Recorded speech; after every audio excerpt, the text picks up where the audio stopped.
Está funcionando? Sí, agora sim. Good morning, everybody, and welcome to this event on democracies in crisis, European and Latin American perspectives. I'm very glad to welcome you here. I am Britta Weifen. I'm currently holding the Martius Chair for German and European Studies, Cátedra Martius de Estudos Alemães e Europeus, here at University of Sao Paulo. It's connected to the Political Science Department. And it's a visiting professorship that is sponsored by the German Academic Exchange Service, DAAD.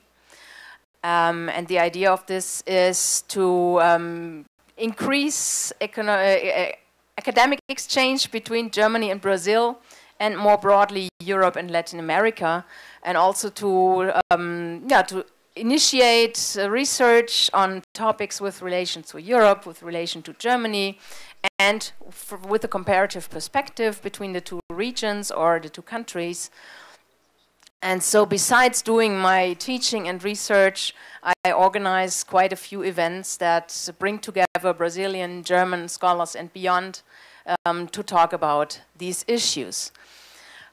So the event today is tackling a current challenge, which I'll talk a bit more about in a minute in my own presentation, so I don't want to go into too much detail. Just a little bit where this is coming from. For quite a while I've been working on the topic of democracy promotion by regional organizations, comparing Latin America and also Europe. About 2 years ago, I published a book on the Organization of American States and how it dealt with crisis of democracy in the Americas. So I kind of came from this perspective more from the area of international relations and external interventions in democratization processes.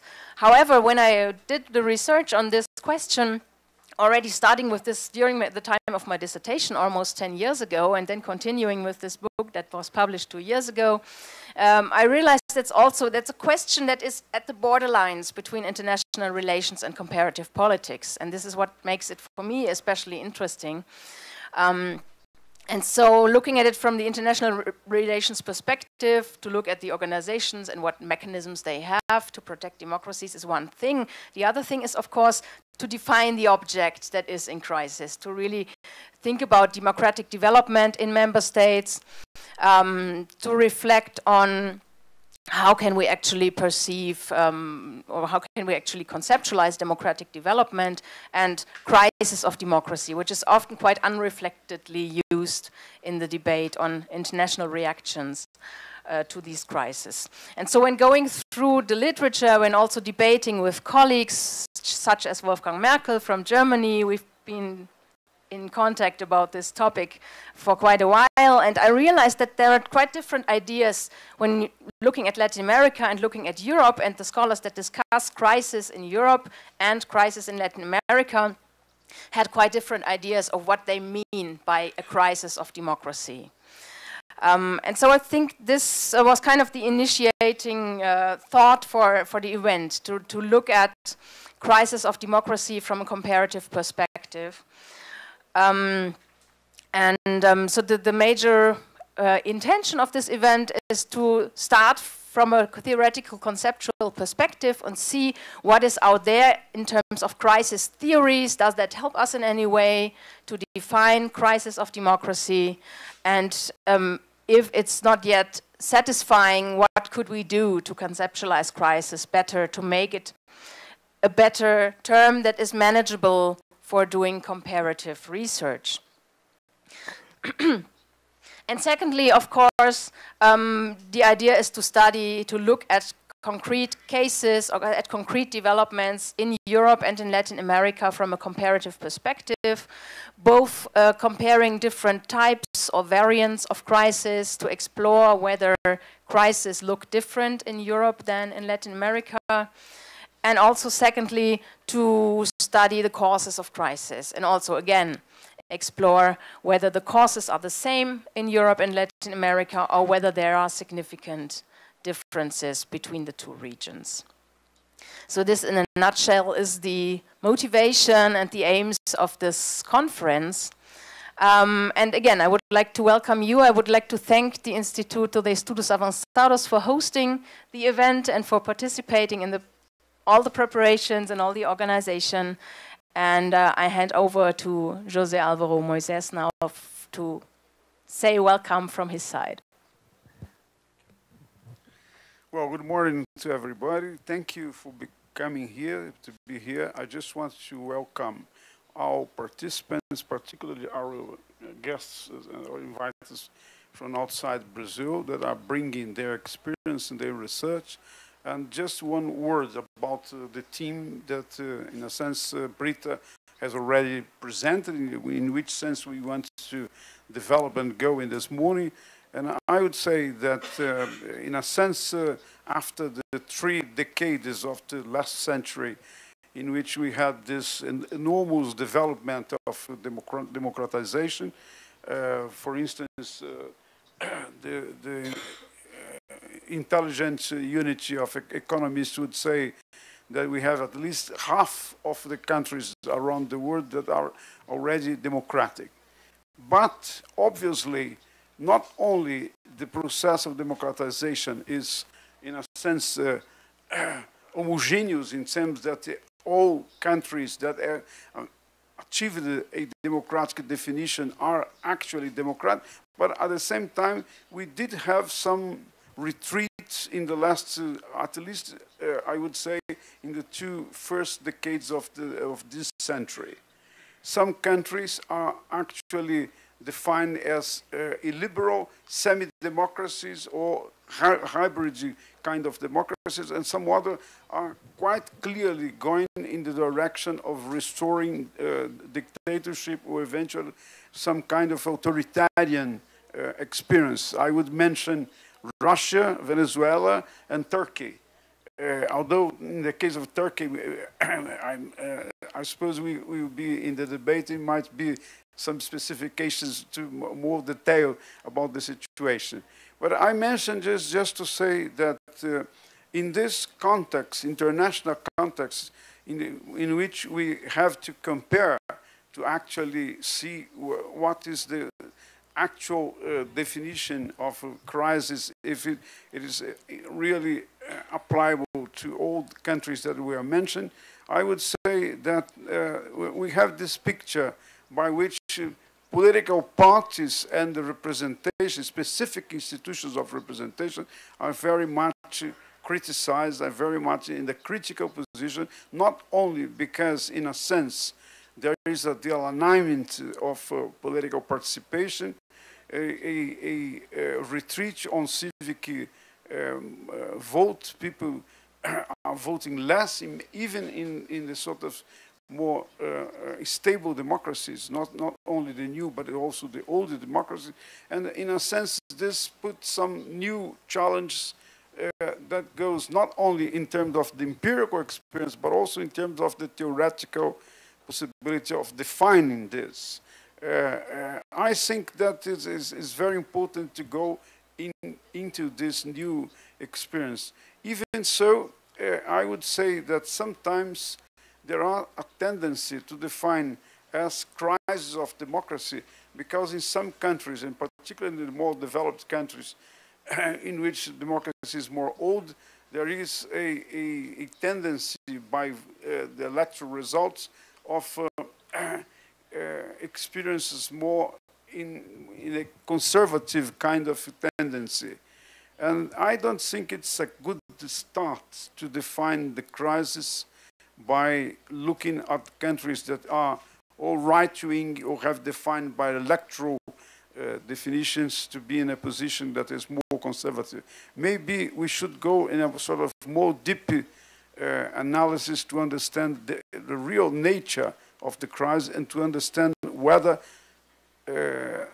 democracies are able to evolve and, in a sense, to change this pattern of that many people tend to interpret as a crisis. So welcome to everybody. I think we are going to have a very critical discussion on different issues of this related to this, the main theme. And I just want to to wish to everybody a very good seminar, very good debate. Thank you.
Well, thank you all for being here in this quite interesting event organized by the IEA and by the Cátedra von Martius. My job here is the easy one. I'm just presenting. So let me introduce you Professor Wolfgang Merkel, which he will be talking about conceptualizing the crisis of democracy. Professor Merkel works at the Berlin Social Science Center, which is a non-university research institute. More specifically, he is director of the Democracy and Democratization Research Unit. He has been in such position for the last 13 years now, since 2004.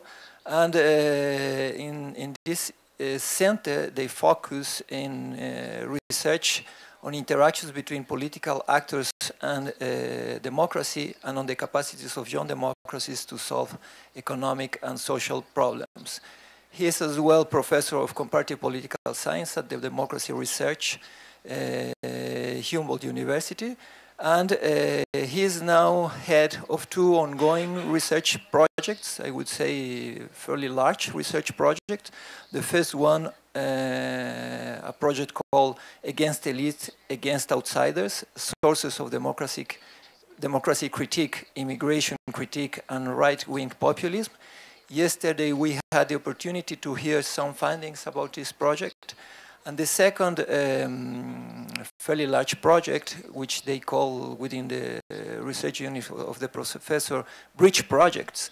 It's the political sociology of cosmopolitanism and communitarianism. We also heard yesterday some findings, some positions about emerging of this project. Professor Merkel has a number of books and articles published, and all of them in the research fields that Professor Merkel work in, which are political regimes, democracy, dictatorships, democratization, political parties, and social democracy, social justice. So this is for Professor Merkel, and I may wait to present Brigitte before he talks, okay? So the dynamic, it's quite simple. We are expecting to have presentations between 15 and 20 minutes. So I'm just signaling your time when we have like 15 minutes. Is that okay for you? You told me 20, but I can do it in 15. No, just 15, then you can have more 5. It's just an advice to let you summarize. Okay. And then we open the word to the floor and for the debate within the audience and among the panelists. So Professor Merkel, please.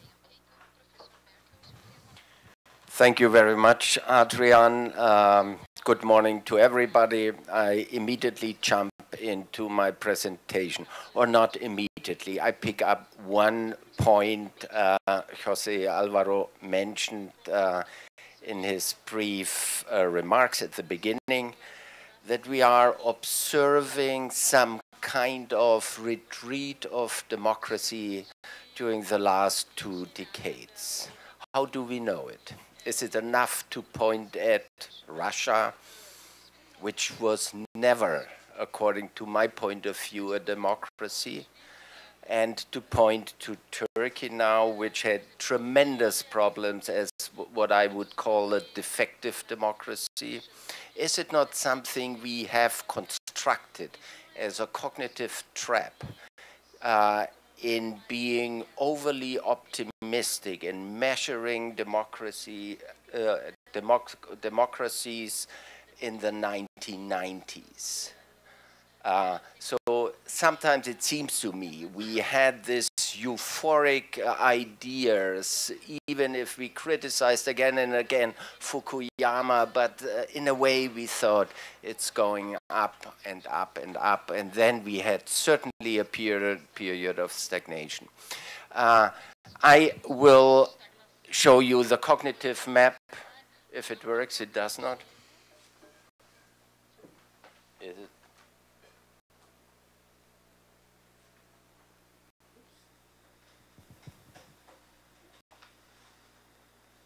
So the 50 minutes start after we have fixed the problems.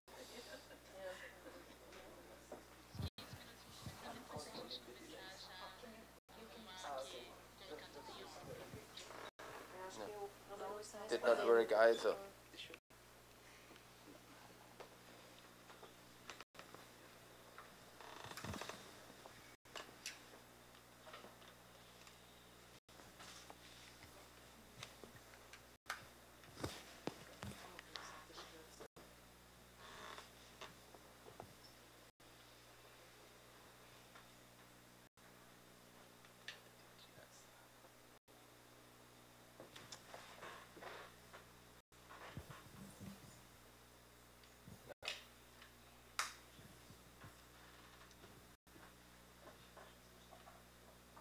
So this is a cognitive map which leads me and should lead you to my brief presentation.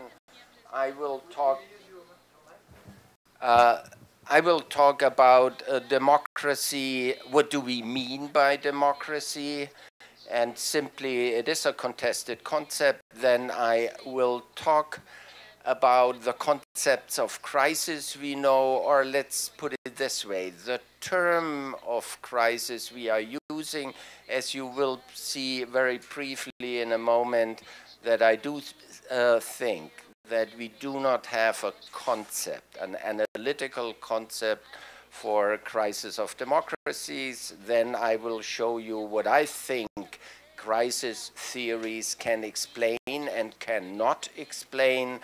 And I will present finally 3 different strategies which have to combine in order to test the crisis hypothesis. A colleague of ours has counted more than 500 adjectives if it comes to democracy: liberal, representative, guided, directed, repressive, defective, or whatever democracies. But if we do it, reduce the complexity very simply, one could distinguish these different concepts of democracy or group it in 3 categories: minimalists in the tradition of Schumpeter in the early Downs, and then mid-range minimalists are arguing it's all about elections. Elections are not only the core element of democracy, elections are democracy itself. Then theoretician who think it's not only about input, it's input, but also the institutions and procedures we connect to the throughput in an Estonian sense. And then we have maximalists who argue it's about input, throughput, and the performance, the output of the political regime. What I want to say here, it depends very much which is your starting concept of democracy, because this determines to some extent whether democracy is in crisis or not. Minimalists will hesitate very often to see democracy in crisis, where maximalists see, so to say, a permanent crisis of democracy. So the hypothesis goes, the more minimalist, the less crisis, and vice versa. However, I think at present it is simply inappropriate to use a minimalist concept, because elections may be intact even in some kind of hybrid regimes, even to some extent in electoral authoritarianism, but many other dimensions, especially the rule of law dimension, minority rights, and so forth, are under challenges which the democratic procedures have not solved so far. So it depends very much which is your root concept of democracy, where you start your analysis. I hope it works. I don't go through the whole concept. This is a concept I am using. It is not only a normative concept, it is an analytical concept, and it's made up of 5 different partial regimes of democracy. The core is clear. This is the electoral regimes, but in order to make democratic elections democratically meaningful, these elections have to be embedded. They have to be embedded in additional political regimes. They have to be a guarantee of political rights. And political rights are not very important and relevant if they are not a guarantee of civil rights. So both regimes have to be intact, have to work.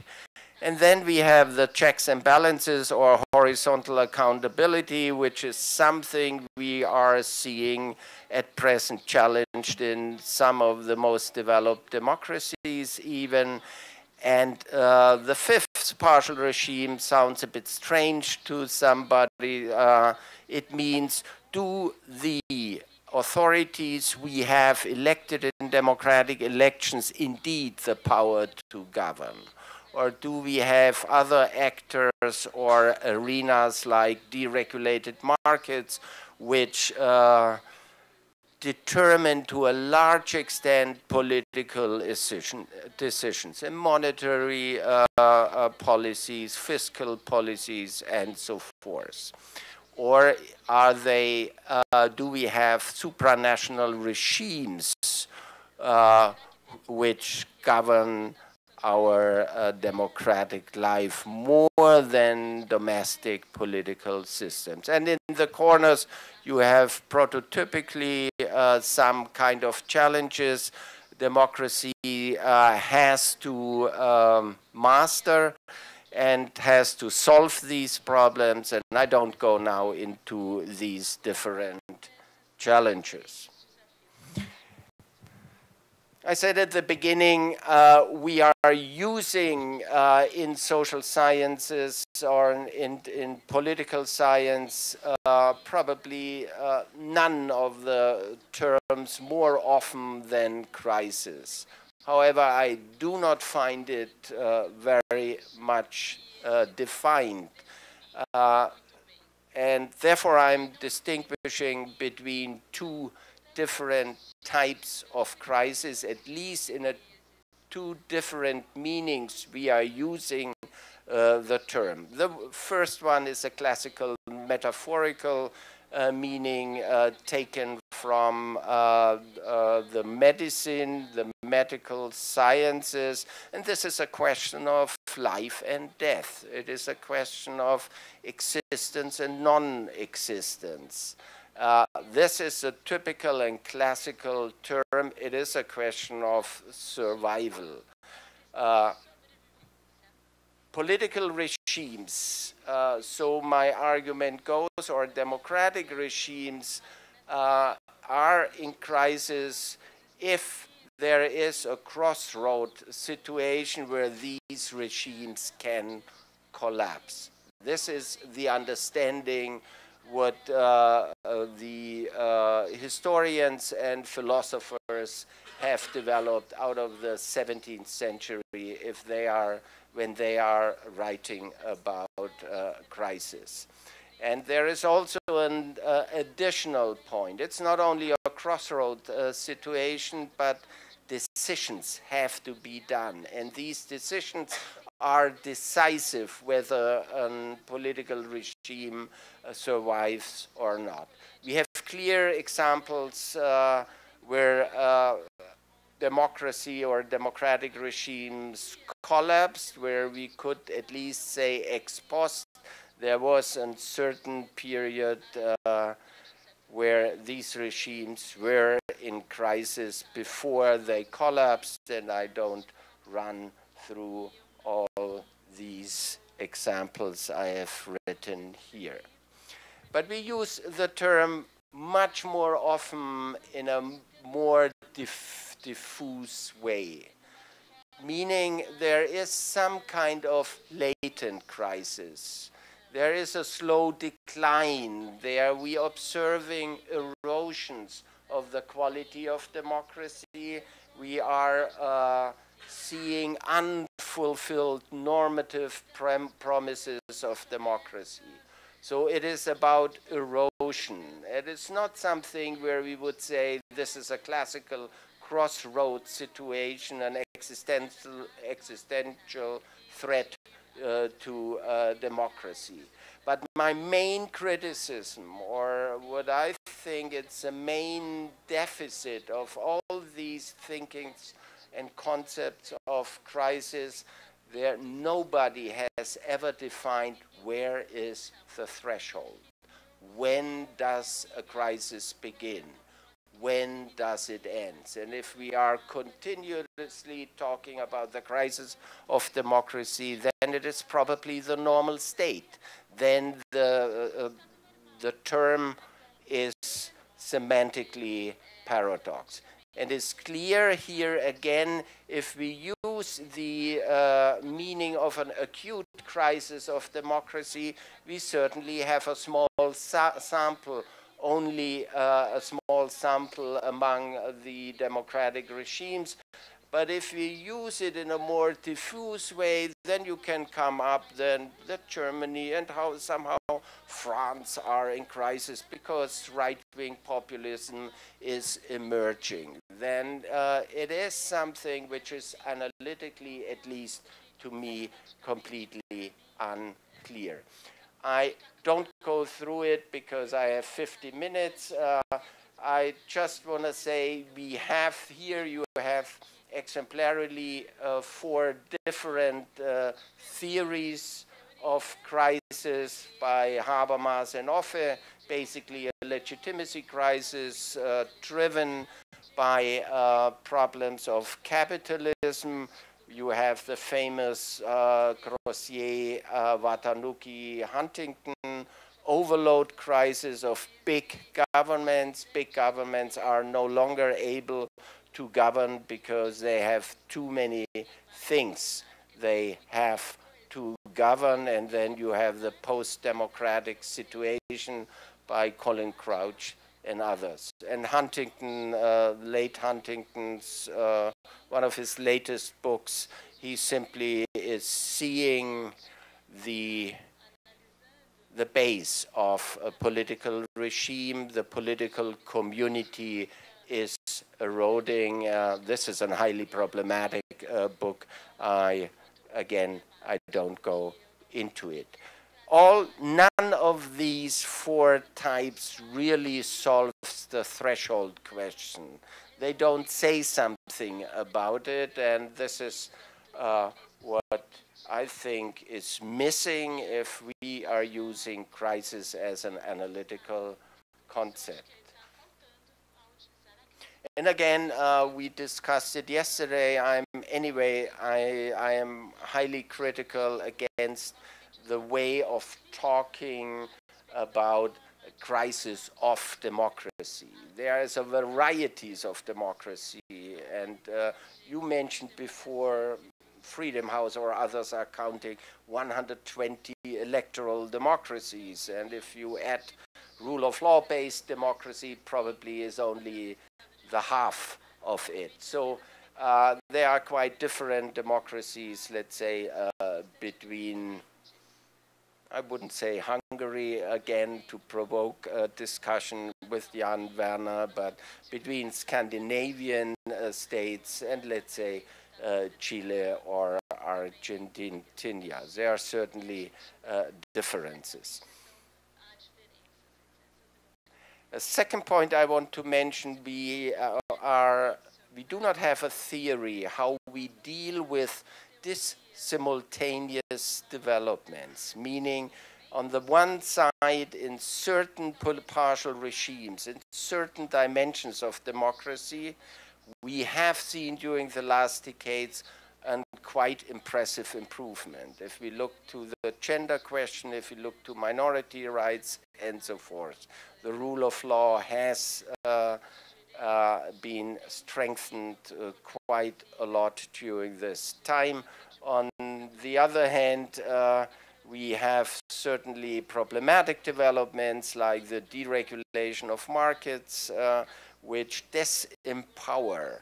So it was to some extent a democratic disempowerment of political regimes by deregulating markets, which could not and cannot any longer be really governed by democratic decisions. The role of central banks is something which comes into play here as well. So we do not have a clear theory when, for different and diverging developments in one and the same democratic regime. One can look to the crisis. This is a kind of analytical proposal I am doing, that we have three levels of analysis. The first one is we ask the people, the demos, what do they think about their democracy? This is a classical Weberian legitimacy belief. Do they think the political regimes or specific institutions are still, the people still believe that they are legitimate? We can have the kind of situation where they believe the regime is legitimate, but they do not grant the same democratic legitimacy, let's say, to political parties, for example. The second one is we have to ask the normative specialists, scholars on democracy, and we have these different indices of measuring the quality of democracy. So they are the experts on the normative dimension, because it can be that the people believe the regime is legitimate. However, experts would say this is already some kind of autocratic regime. If you would have a kind of mass survey 1936 in Germany, probably you would have gotten a majority of the people thinking this regime is legitimate. And you will have probably a majority in Hungary and maybe even in Turkey. So it's certainly not enough. We have to look to the normative dimension as well. And then I pledge for an analysis looking at specific democratic functions like participation, representation, and governing, and asking how do these specific democratic regimes fulfill these functions. Again, this is, I have done this for the 28 European member states, and these are the surveys from the Eurobarometer surveys, and you see the gray columns here. Does not work. You see the gray columns. These are the yes answers to the question, are you highly satisfied with the working of your democracy? And you see from the 1970s onwards, you have what Pippa Norris probably would call trendless fluctuation. There is not a clear decline where we could say democracy is in crisis. I want to draw your attention to a very specific line. Just keep it in mind. You see the red line. This is Italy is underperforming in the eyes of the Italian citizens. But from the early 1990s up to the 2003 and 2005, you have an steep increasing in satisfaction with the working of democracy in Italy. And you know who was governing at that time? It was our friend Berlusconi. If you ask the same question to experts, what we did with the democracy barometer, where we used 100 indicators to measure the quality of democracy, you see the purple line. The experts are saying what we would expect. There is a clear decline of democracy in Italy. So the question is, who decides it? We experts or the demos? At least we have to take both things into consideration, and we can see that or it can happen that there are clear divergent perception of the development of democracy. So this would be the evaluation of the quality of democracy. The green line you are seeing again from during the last 25 years. There's also no decline of the general quality of democracy of the 30 best democracies taken out from Polity4 and Freedom House measurements. This is just a point I'm taking out where I am skeptical that we can talk about a crisis of democracy in general, and this is to some extent supported to the mass surveys and the quality indices. But I think certain institutions, and especially representative institutions, have trouble and therefore probably democracies as a whole will run into specific problems. If you look and divide institutions in majoritarian institutions, those institutions we are allowed to vote for, and non-majoritarian institutions like military, police, judiciary, administration, where we cannot vote for. And if we again ask the citizens of the European member state, you see on the left side that political parties are on the trust level of used car dealers, around 20%, and then you have a visible decline of, which is even more problematic, of parliaments and governments, and visible and rather robust decline to the level of 30%. I do not talk now about that trust is not always the best indicator for democracy. A critical citizen has to have distrust to those who govern as well. This is quite important. But we are trusting those institutions where we cannot vote for. We distrust those we can vote for. So this is certainly a paradox which democracy is facing. I come to two slides. So I jump to the conclusion. My problem with the talk on crisis of democracy is that holistic crisis of democracy cannot be tested, so we cannot falsify or verify. We can have some plausible arguments, but for empirical researchers, this is certainly not enough. As we have seen, if we check the democracy indices, there are no clear signs for a crisis of democracy, and this is supported by mass surveys as well. The threshold question, which is quite important, has not been solved theoretically so far, and we do not have good theories how we deal with improvements and worsening of democracy. Last slide. Ambassador Martius for German and European Studies since 2015. She has been doing a wonderful job here at the University of São Paulo. She's also invited professor at the Political Science Department, and he has been doing research in different fields, mainly in the intersection between international relations and comparative politics, which led her to focus on regional organizations and regional security, democratization, human rights, and transitional justice. So, Britta, please feel free.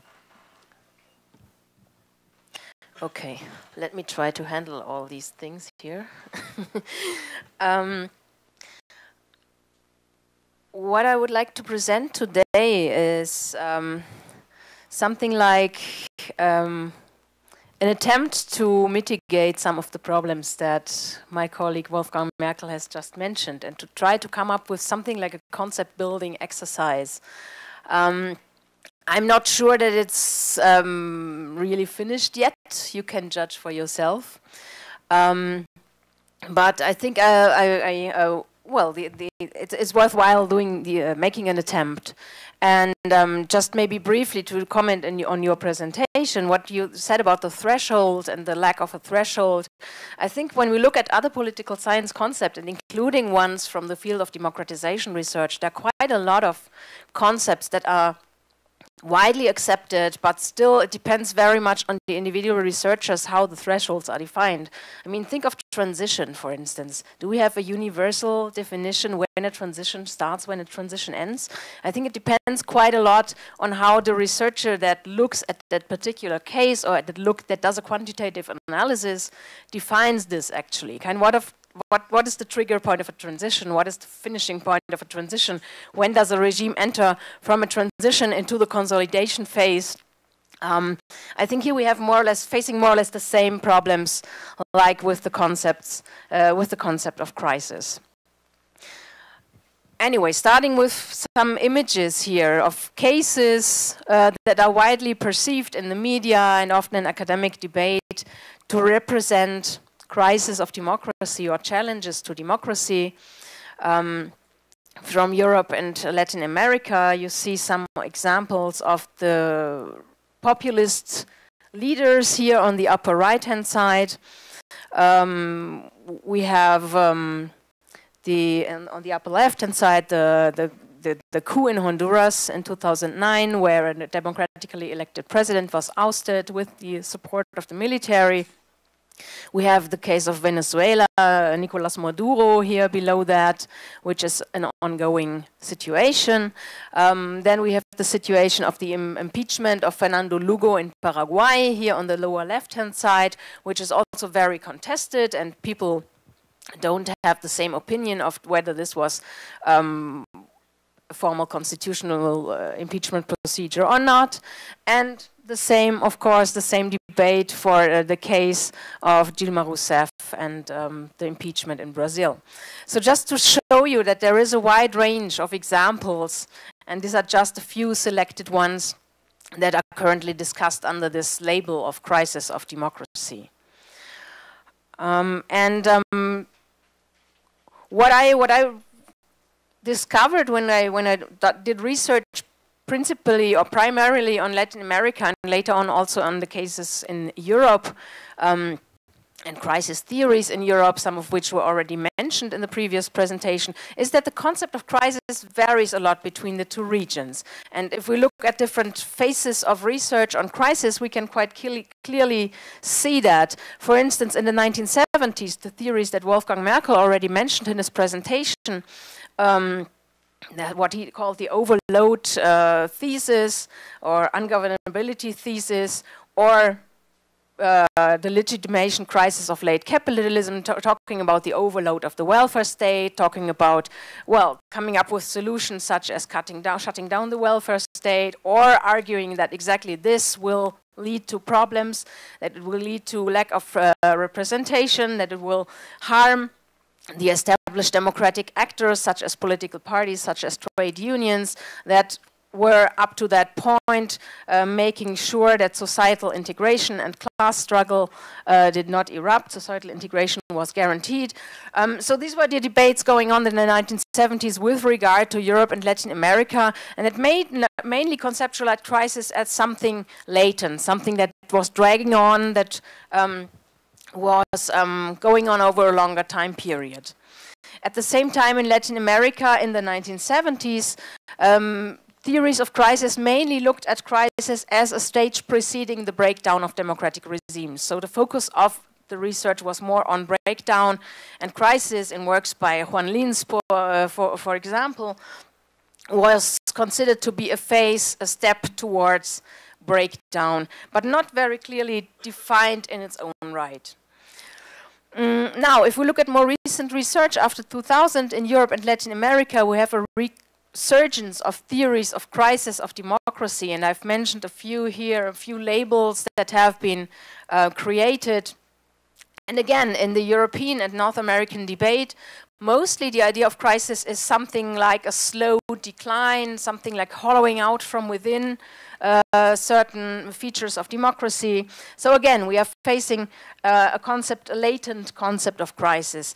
In turn, in the literature on Latin America, mostly when scholars talk about democratic crisis or crisis of democracy, they usually refer to events that challenge democracy, such as, well, historically coups and coup attempts, or more recently self-coups, autogolpes, when presidents acquire dictatorial power, confrontations between the government and the opposition, between the government and the parliament, so inter-institutional clashes, if you want, ousters of presidents by mass demonstrations.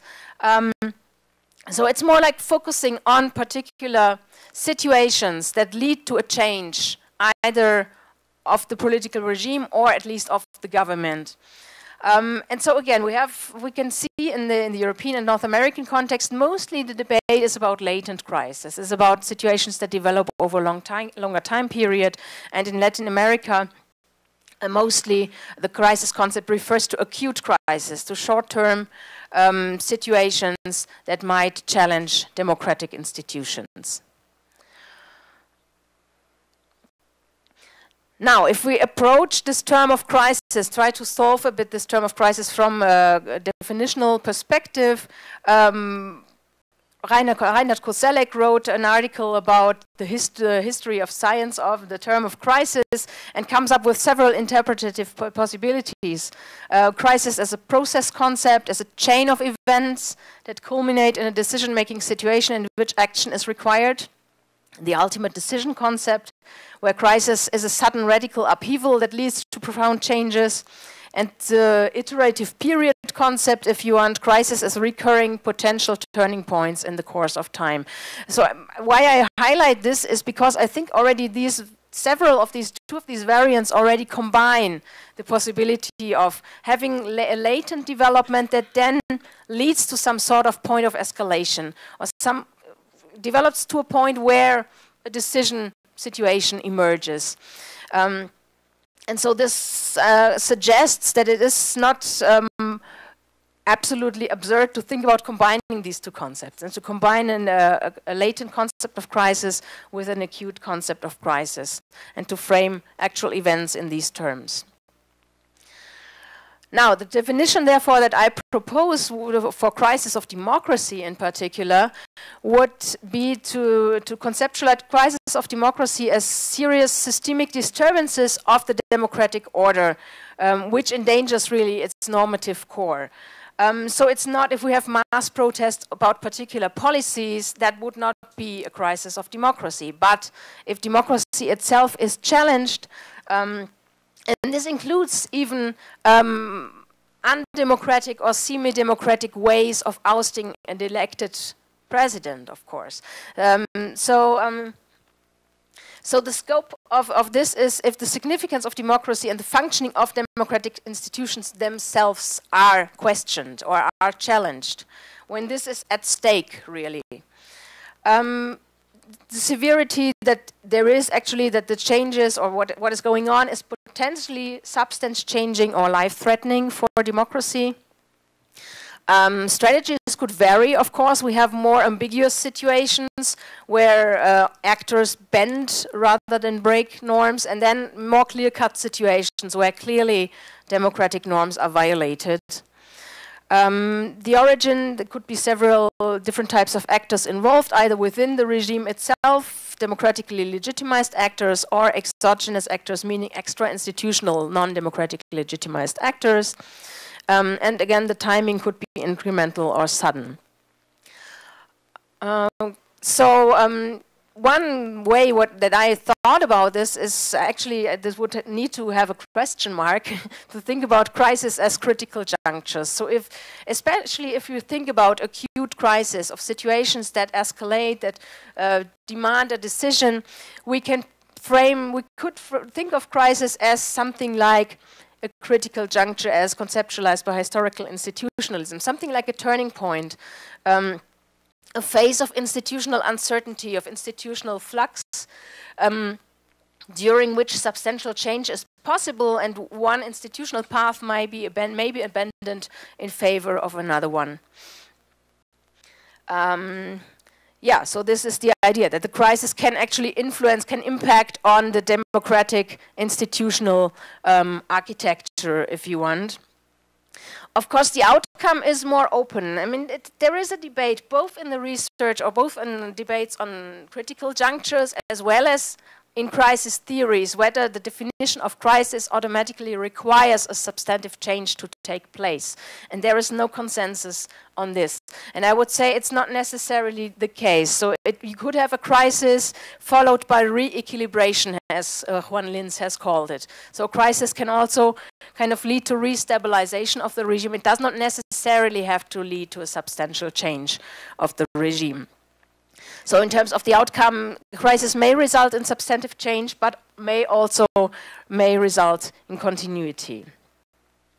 Another element that I'm not going to talk very much about in this presentation is causes of crisis. And it's sometimes very difficult to distinguish different variants of crisis from their causes. When we look at crisis theories, they emphasize factors such as globalization, such as weak rule of law, institutional factors, where we often must ask ourselves, so is that actually a cause or is that already the crisis? So I think here we also need to reflect more on what is the crisis itself and what are its causes. Or, well, Larry Diamond actually, who gave a presentation here a few months ago, I asked him the same questions because I thought he kind of confounded these factors in his presentation. And he said, well, it's actually not possible to make this clear distinction and to really come up with a very clear definition of what is independent variable and what is dependent variable here. Anyway, I leave that open for discussion for the moment because it's not the main focus of the presentation.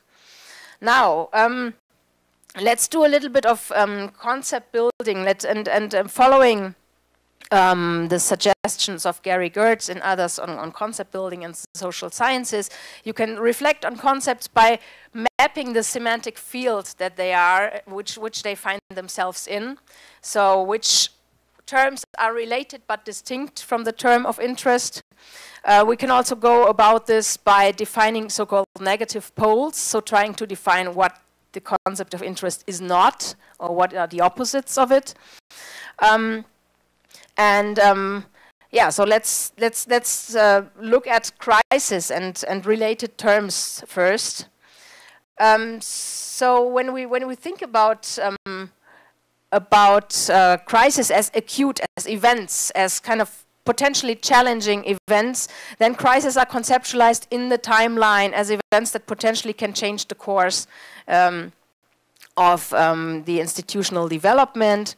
And often we have seen that crises were at the kind of turning points that led to either democratic transitions or that also, well, led to or influenced or occurred in the course of democratic consolidation or that led to democratic breakdown. So this is just to depict that a little bit. Crisis as events, as impacts. So this would be more close to this understanding of acute crisis. Now, we can also think about crisis influencing democratic consolidation in the way of where scholars probably would say it's a latent crisis that undermines or that blocks or hinders democratic consolidation. And in that sense, then crisis would impact on the level of democracy and would may change the level of democracy if we think about it in terms of measuring democracy. So it could improve democracy, but it also could worsen democracy. So often we have cases where a crisis challenged democracy and then afterwards measures were taken to improve democracy in the countries. So this is another possibility. And the third, of course, possibility would be to look at related or at subtypes of crisis, so to say, or variants of crisis. And I just list a few of them, such as military coups, autogolpes, constitutional crisis, political conflicts, electoral fraud, irregular government change. So all of them often are defined as crisis and would amount to a situation where democratic norms are challenged. Now, when we think about the negative poles, we could say that, as I showed before, a crisis can undermine or challenge consolidation when it is a latent crisis that drags on for a longer time period. Obviously, it runs counter to democratic consolidation.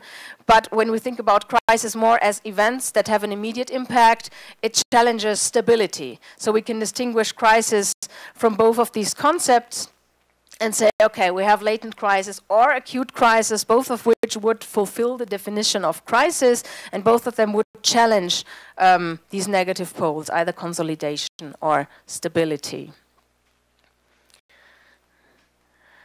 And then when we think about how to operationalize that, what could be potential indicators? I think in both with respect to latent crisis and with respect to acute crisis, we could make a distinction between either the government being the key actor and violating democratic norms, and there are many cases of democratically elected government that then undermine democracy, or it could be endogenous actors, democratically legitimized actors, parts of the institutions that challenge the government, so sort of an illoyal opposition within the parliament that question mechanisms of democracy. Or we can have external actors, external meaning not democratically legitimized actors that question democratic norms. And these three types can be identified both for latent crisis and for acute crisis. And of course, these are very general indicators, but you can easily think about, well, how to study them. For instance, of course, if we have questioning of democratic norms, it was already mentioned, we can look at what the population says. We could also look at what experts say. Now, as I don't have much time left, I think let's move on. Because what I argued before is that often latent and acute crises occur hand in hand. They are often connected. Often an acute crisis is a starting point that then leads to a latent decline of democracy over a long time period.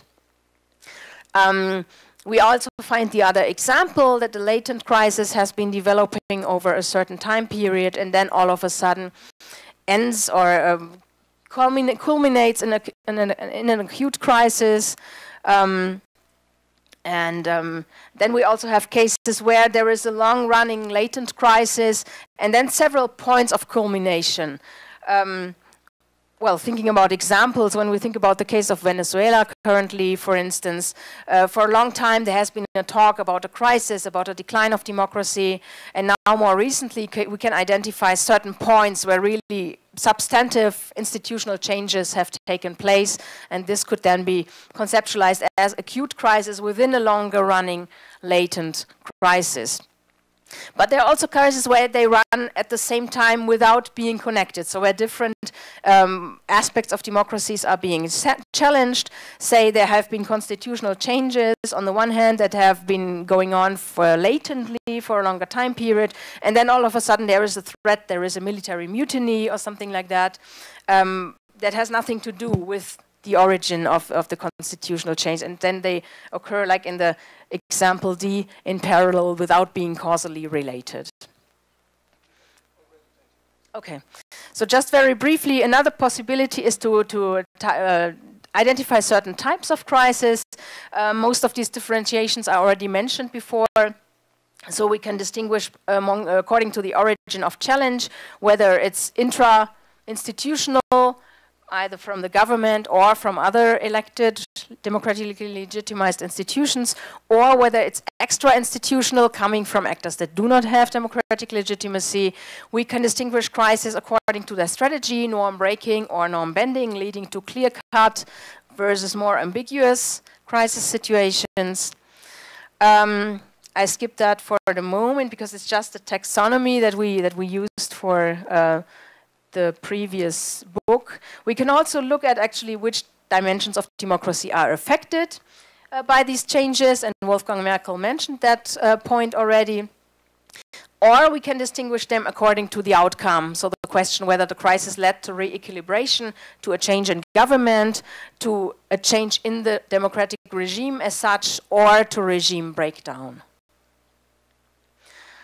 And just to conclude, what is the aim of all of this? That might seem, as I didn't have enough time to go into concrete examples, it might seem very abstract. But just to summarize, the attempt is to come up with a uniform framework for debates on crisis of democracy in Europe, Latin America, and potentially also in other regions. To distinguish the phenomenon from related but distinct terms. So I think one tricky issue is, for instance, to distinguish crisis from actual decline of democracy, because often we talk about crisis in terms of, or we say crisis when we actually mean decline of democracy. And I would argue that actually what the crisis is actually the situation that creates the conditions where then later on the decline is the effect. And so I think it's important to make that clear, to distinguish crisis from related terms. Also to distinguish crisis from their causes and their outcomes. So once we have a more clear idea what a crisis is, we can start coming up with causal theories of what are potential causes and what are potential consequences of crisis. The taxonomies that I quickly presented at the end allow us to identify different types of crisis, or also different dynamics of crisis regarding this going hand in hand or not of acute and latent crisis. This also enables us to identify trends. For instance, in the case of Latin America, we saw that 20, 30 years ago, we usually have clear-cut crisis, military coups, military threats, and now this has changed a lot to more ambiguous types of crisis. And coming up with taxonomies like that helps us to trace these developments over time, and hopefully also can help us to enable interregional comparisons to make clearer what we are talking about. Thank you very much.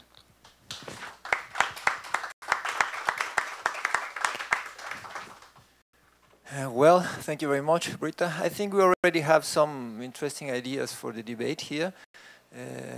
Britta even posed some ideas to being dealt with by Professor Merkel, but maybe we can open the word to the floor just to have some extra insights for the debate, and then we give back the word to our panelists. So, Professor Maria, please, then you, and then you, and then you. Thank you both for thank you both for the very interesting presentation. For Wolfgang, I would like you to elaborate a little bit more about the last line of your conclusions, that is to say the bad news, because it seemed very interesting that you didn't have the time to talk about this. And for Britta, I wonder if this idea of crisis as critical juncture applies much more to acute crisis than what you both said about latent crisis. Because junctures suppose that you go either way or another, and in that case you must specify the alternative pathways. But when you talk about erosion, decay, that I cannot see this as a juncture. Okay.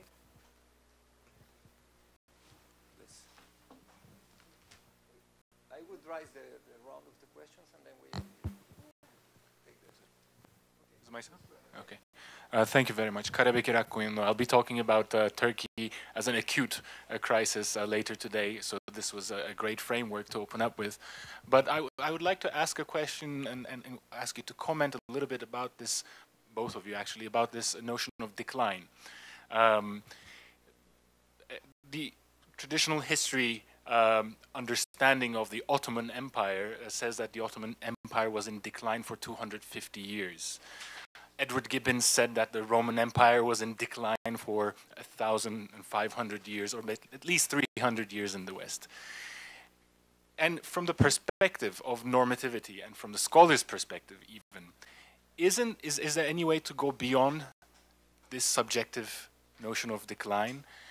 Or isn't there a way to actually also think about it from the perspective of, well, our standards are rising, and it could be seen as a way of actually improving our democracies? Because if we're unhappy with what we have today, which perhaps we didn't have yesterday, we want to improve certain things more. I mean, I'm not proposing a teleological or opposite teleology, but how do we overcome this sort of perpetual decline theory from the sort of scholarly perspective?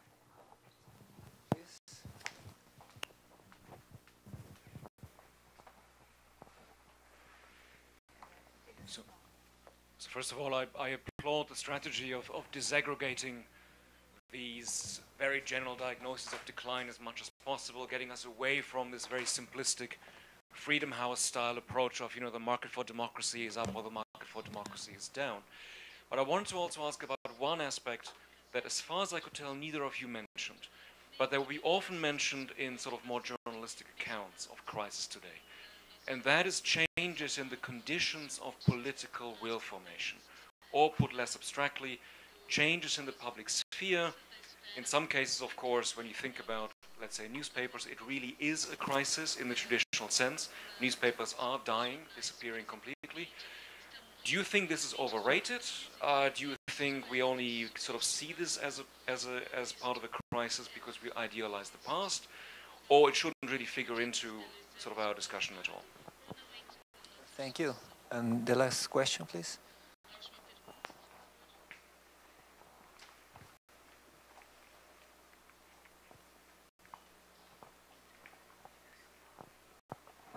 Well, hello. I am Antonio. I'm recently, I am undertaking my master's degree studies here at USP, specifically at the DCP, Department of Political Science. And first of all, thank you, Britt and Professor Merkel, for sharing your ideas. But actually, my question has to do more specifically with something you, Professor Merkel, mentioned yesterday. And I couldn't properly at the moment elaborate my question, but I will seize the opportunity to ask you now. It has to do more specifically with your ideas on cosmopolitanism and communitarianism, which I found very interesting.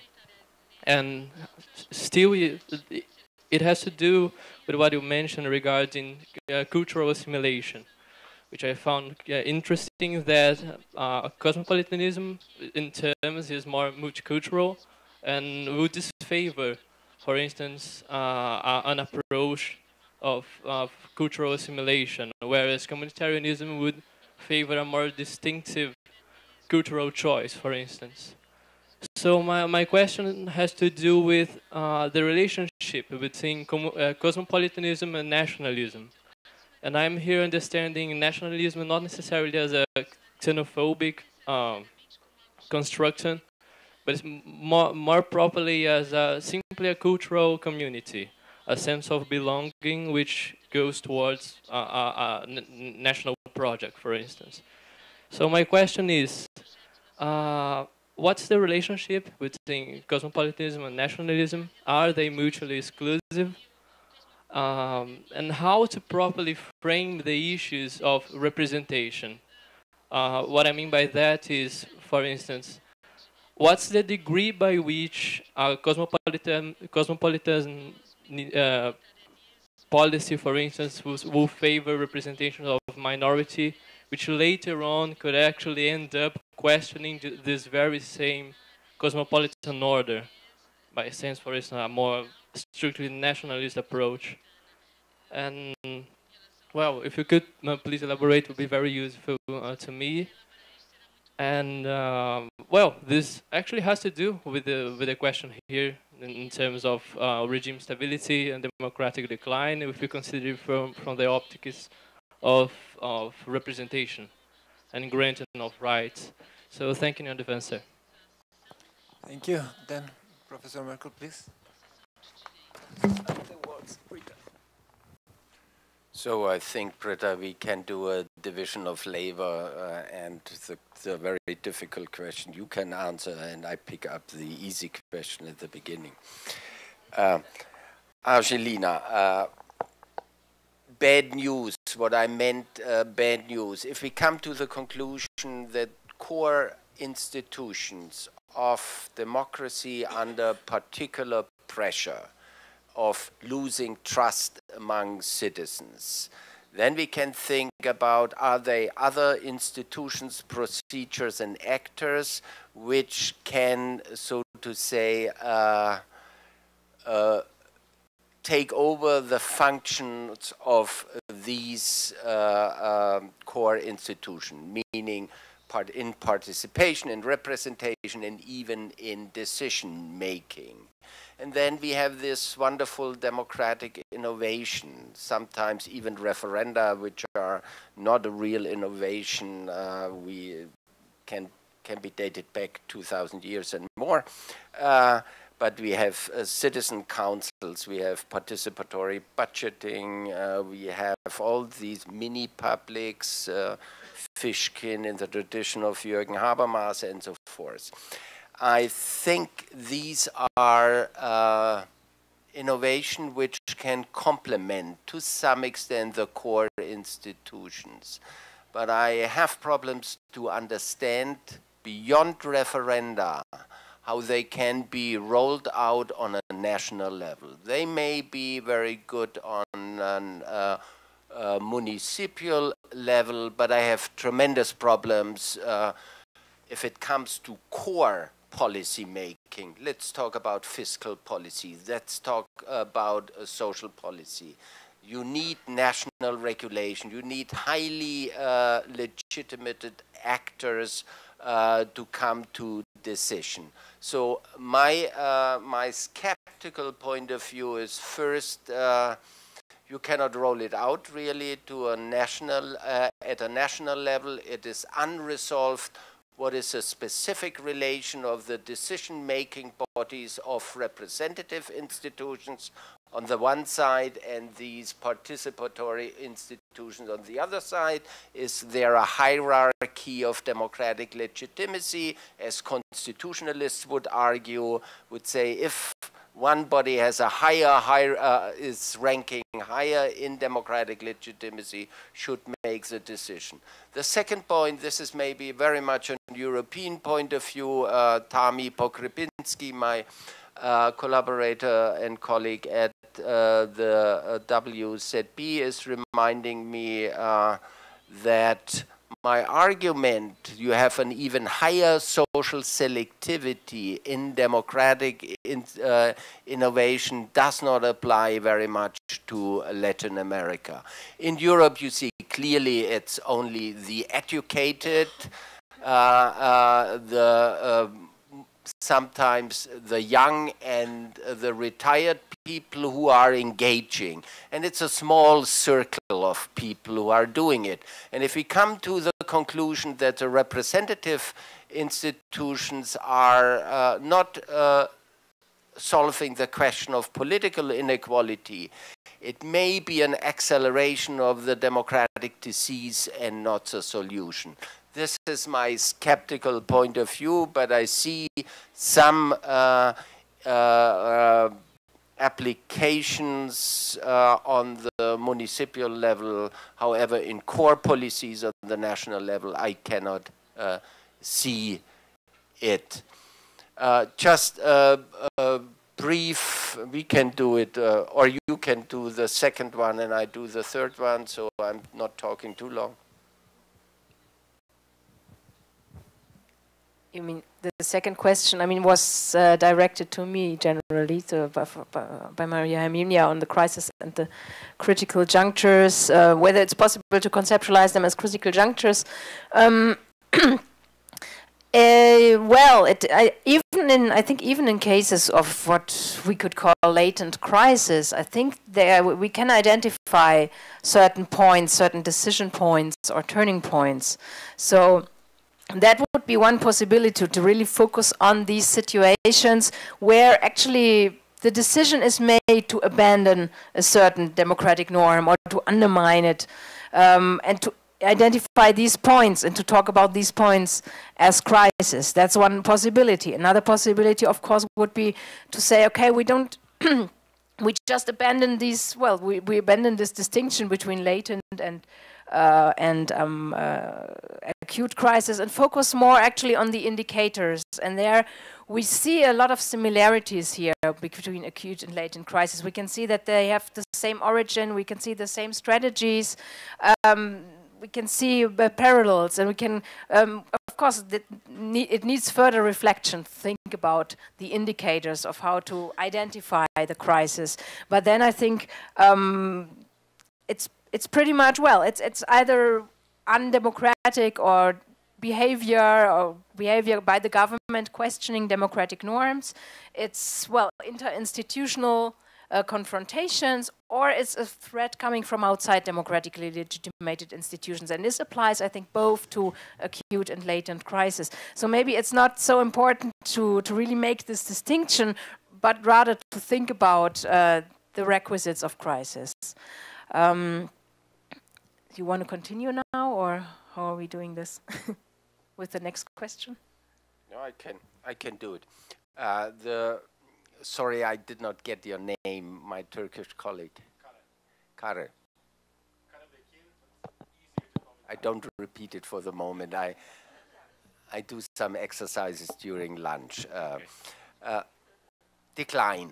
How can we evaluate the decline of a political regime beyond subjective evaluations? What we are trying to do now for 20 years, or Freedom House even more, for 4 decades, is measuring the quality of democracy. I don't go into detail how good we are. But in principle, I do think we can measure the quality of democracy. I'm highly skeptical that at the end there should be one aggregated index. This is always problematic because it washes away all these different developments I'm talking about, that you have dissimultaneous developments. Some are leading to a decline of the quality, and some of them are improving it. So we can look over time, and as an empirical researcher, you are enjoying these time series always, And as bad as these figures sometimes are, if you have time series, then you use these figures.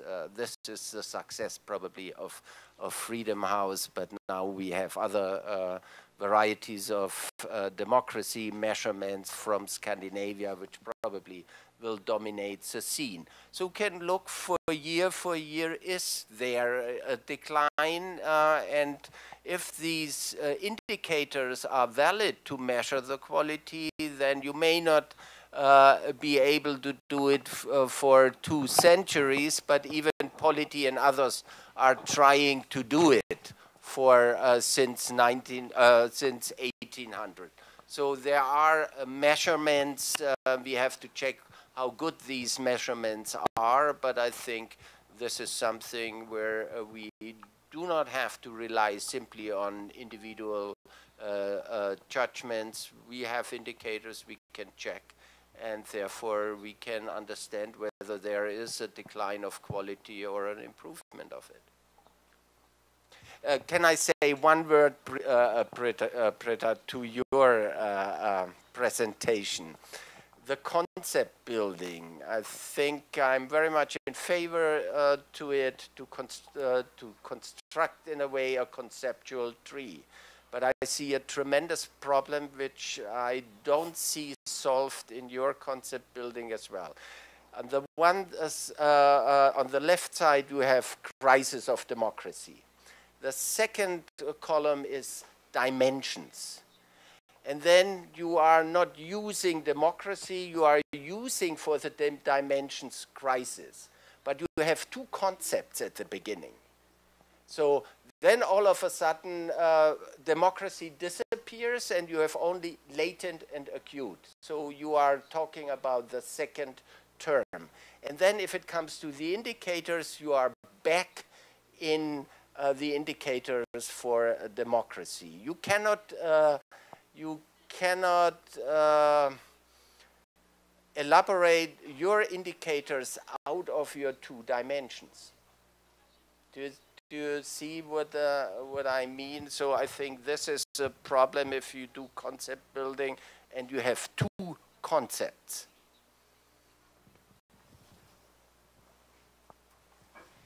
Yeah, I think we have not yet answered all the questions.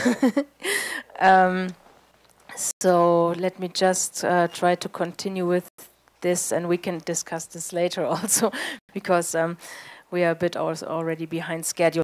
So just very briefly on Jan Werner Müller's question on the changes in the public sphere. Yes, I agree that this is a big issue, especially when we think about the quality of elections, if you want, because of course the public opinion formation, the public will formation is very much dependent on the media and what is represented in the media, which topics make it to the headlines, etc. So yes, this is something I think that is going on. It's an ongoing process, and I think that research, democratization, empirical democratization research still has to grapple with this question. Yeah, how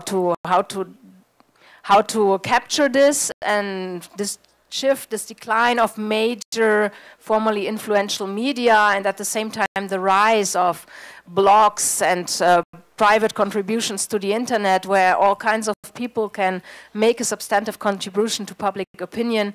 It's something that phenomena that can have a huge impact on elections.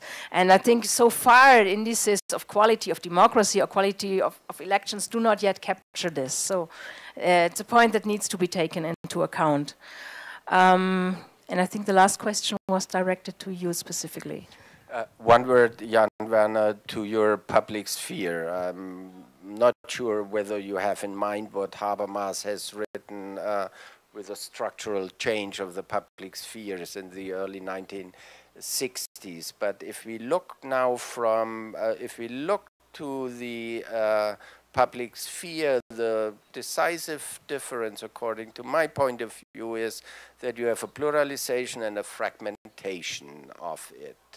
I'm not sure whether this is bad news, completely bad news for democracy. Before, You had much more controlled media, for example, less pluralization, and those who were owning this media always made politics with them. And I do not share this optimism. Now we have an anarchic arena of free public opinion formation, and we all see how problematic it is if the political discourses are not open, as Habermas and even John Stuart Mill would expect and ask for. So this kind of anonymity or semi-anonymity probably brings out our worst sides of our character, and this again feeds hate speeches and so forth. However, I'm not a specialist, so I should be silent on it. I have not seen very good analysis so far what it means for a democracy. In the 1990s, you had an overload of optimism. Now we are circumventing these monopolies of the media by democratic medias. Now we are only talking about echo chambers and hate speeches. So the cosmopolitan, it's a long story, and I will be very brief. One of the differences I see between cosmopolitans who are eager to transcend the borders of the nation state. So the subject they are addressing, their ideas, is not the citizen of the nation state, but is the global citizen. And therefore they are asking, we have to open the borders for refugee and asylum seekers because these are citizens. This is certainly an extreme position of pinpointing at cosmopolitanism. And cosmopolitans are not only for opening borders, they are satisfied with a liberal and free society. Communitarians have the idea the society should be a community, a rather homogeneous, not necessarily in ethnical terms, but in political terms, in terms of solidarity. So on the one side, the classical communitarians, by the way, are not hinting at the nation state, but they are very much on smaller units, on municipalities and at the communal level.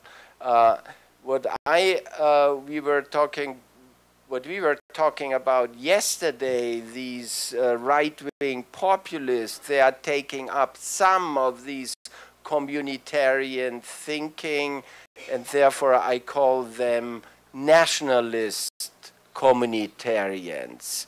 They are certainly quite different ideas about what communitarianism mean, and they are using it and ethnicizing it. The community has to be an ethnically rather homogeneous community, and to some extent now they're discovering the social dimension as well, because they are discovering it, especially the lower half of the society or the lower third of the society who overwhelmingly opt and vote for these parties. Very last point, because it's so provoking, the assimilation and multiculturalism question, and in Germany you are not allowed to talk so openly. I'm here in a foreign country and I dare to do it. From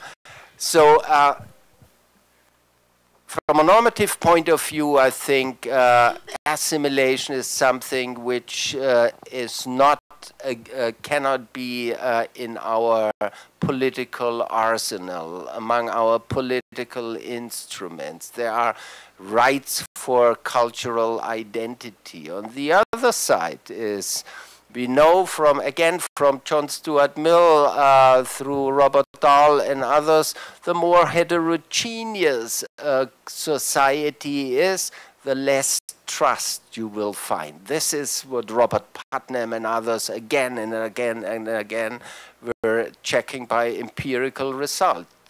And this is bad news, because we will be heterogeneous society. Heterogeneity is not only an ethnical one, it can be a class-based one as well.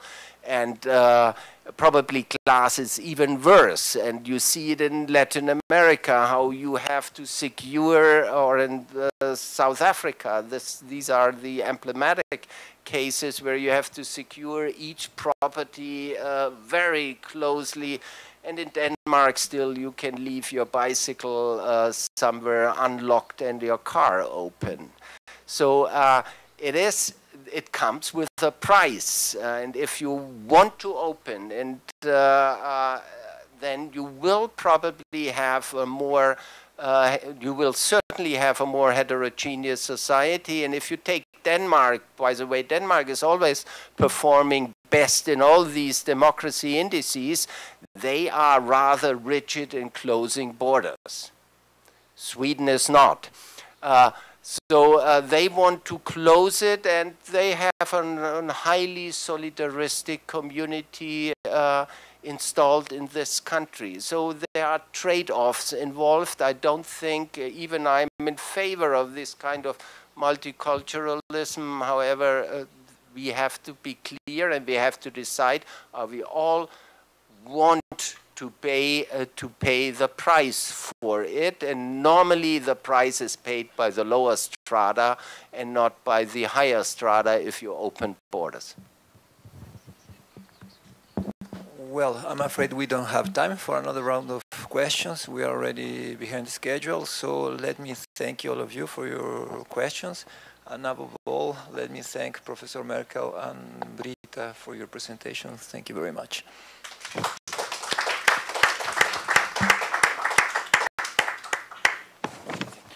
welcome. When do we restart? I think right away. Yeah, maybe just like a minute for a coffee, grab a coffee. How many of these lists have you resolved? Too many.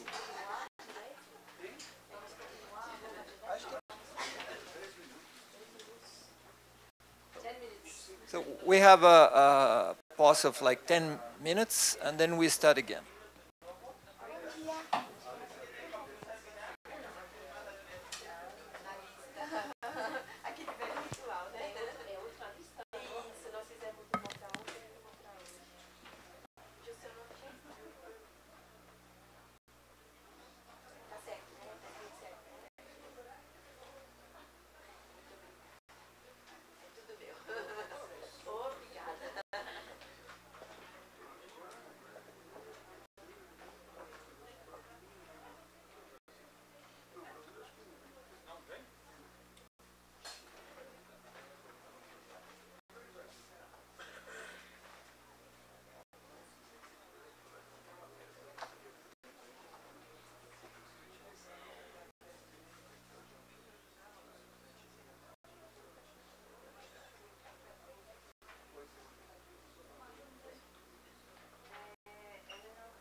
vai sentar onde, chefe? Okay. Hello. It's not working. Is working? No, there's nothing to. Okay, so let's restart. Let's start again. Hmm? Where do I turn it on? Oh, there. It's working? No. Okay. So we'll restart. And since we are short of time, I will cut the presentations. They are not very necessary because we all know who is talking. Otherwise, we wouldn't be here, right? So we have Maria Hermínia and José Álvaro Moisés. The two are professors here from the Political Science Department, are very well known by their works. No. Famously known all over the world. Okay, so without further delay, we will start. Who will go first? José Álvaro or Maria Hermínia? What's the order of the... Maria Hermínia goes first. Okay, so you have 20 minutes. Oh, okay. I think we'll... Well, after such interesting and, well, theoretical discussion of the first part, we're going down to the ground. Actually, I must explain why I'm here, because I'm not discussing the crisis of democracy. Being political science in Brazil, it's quite impossible not to try to make sense about what is happening here since 2013. I think that is not a crisis of democracy, but it's a huge political crisis that can tell us something about democracy in Brazil. I'm not discussing the crisis as such.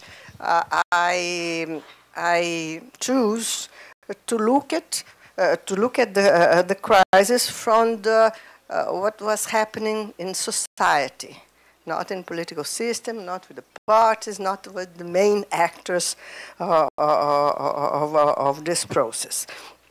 And anyway, what I try to do is illuminating some aspects of the political crisis we are living in, looking towards society. And I have tried to do so looking at two different dimensions or perspectives.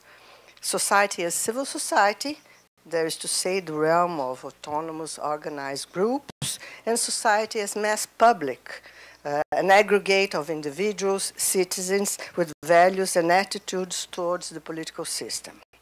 In the paper, therefore, I focus on street mobilizations during the crisis and evolution of public opinion regarding the government, especially regarding the former government of President Rousseff and the political institutions. What I argue is that street mobilizations have revealed new forms of civil society expression. It is that street mobilization, although were not the only element of the process, influenced a lot the public opinion evaluation of the government, of course, the previous government, Rousseff government, in different ways and strands along this period. And third, I argue that rapid and dramatic erosion of support for government that, after all, promoted huge social inclusion may be explained, one, by how people explain their own social and economic improvement, and then also on the underlying deeply rooted attitudes regarding political institutions. In the course of writing the paper, I have tried to bring together two academic fields that do not dialogue too much. On one hand, the studies of social movements, and on the other hand, the field that deals with values and attitudes of the mass public. From the studies on social movements, I have borrowed the idea of Rogenband and de la Porta's of light communities, characterized by light identities, loose ties, short-term engagement, and low political identification.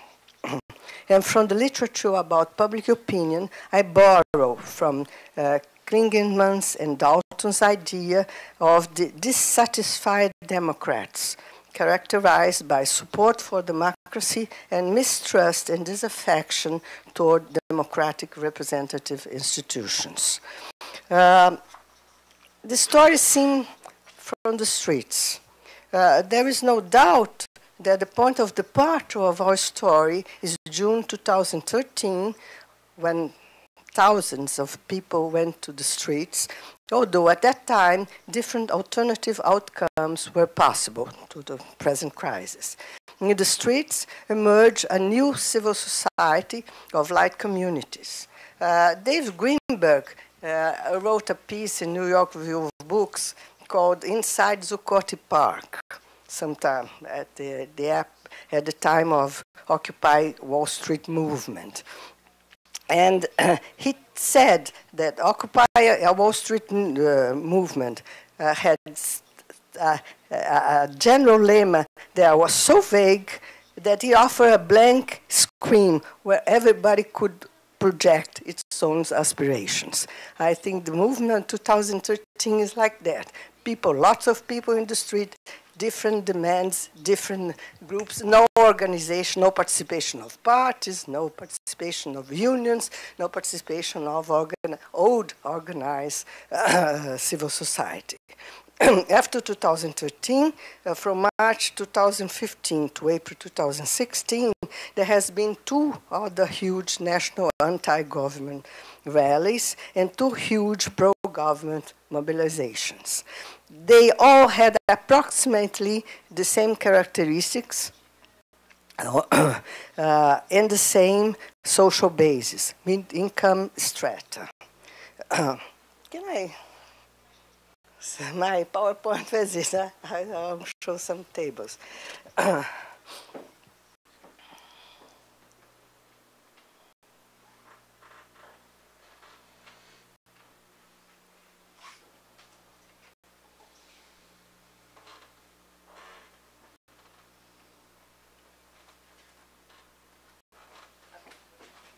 How move this?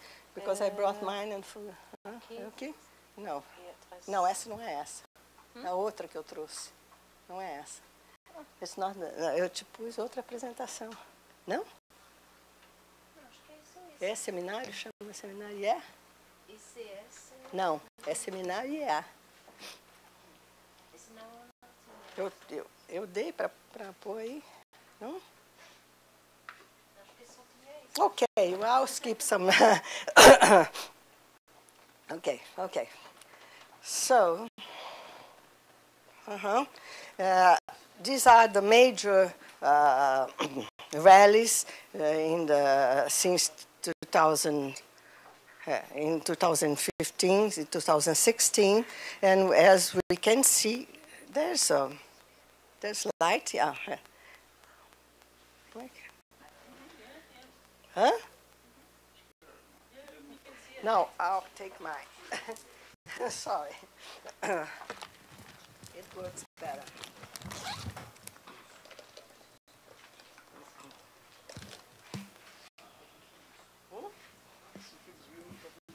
Okay. Não, agora foi para trás. Mas tem que ligar com o aparato aqui. Não, então eu uso esse. E como é que funciona esse para trás? Está no computador? Não, não está no computador, está na tela. Volta para trás. Isso, por favor. Não. Está indo para trás. Não, está indo para frente, please.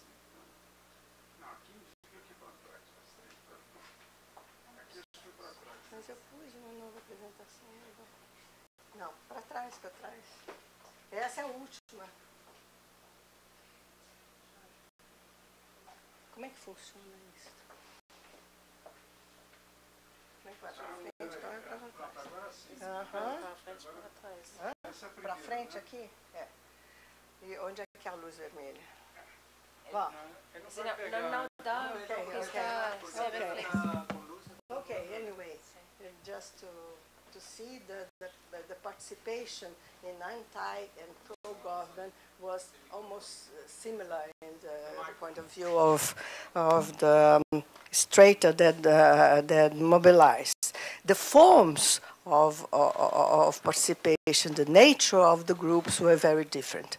As I would argue, the 2013 rally and all the others against the government, against the Workers' Party government, well, full of, well, organized by what I call light communities, that is to say, small groups, not related to political parties, not related to unions and so forth, while the base of the pro-government rallies were the previous social, the traditional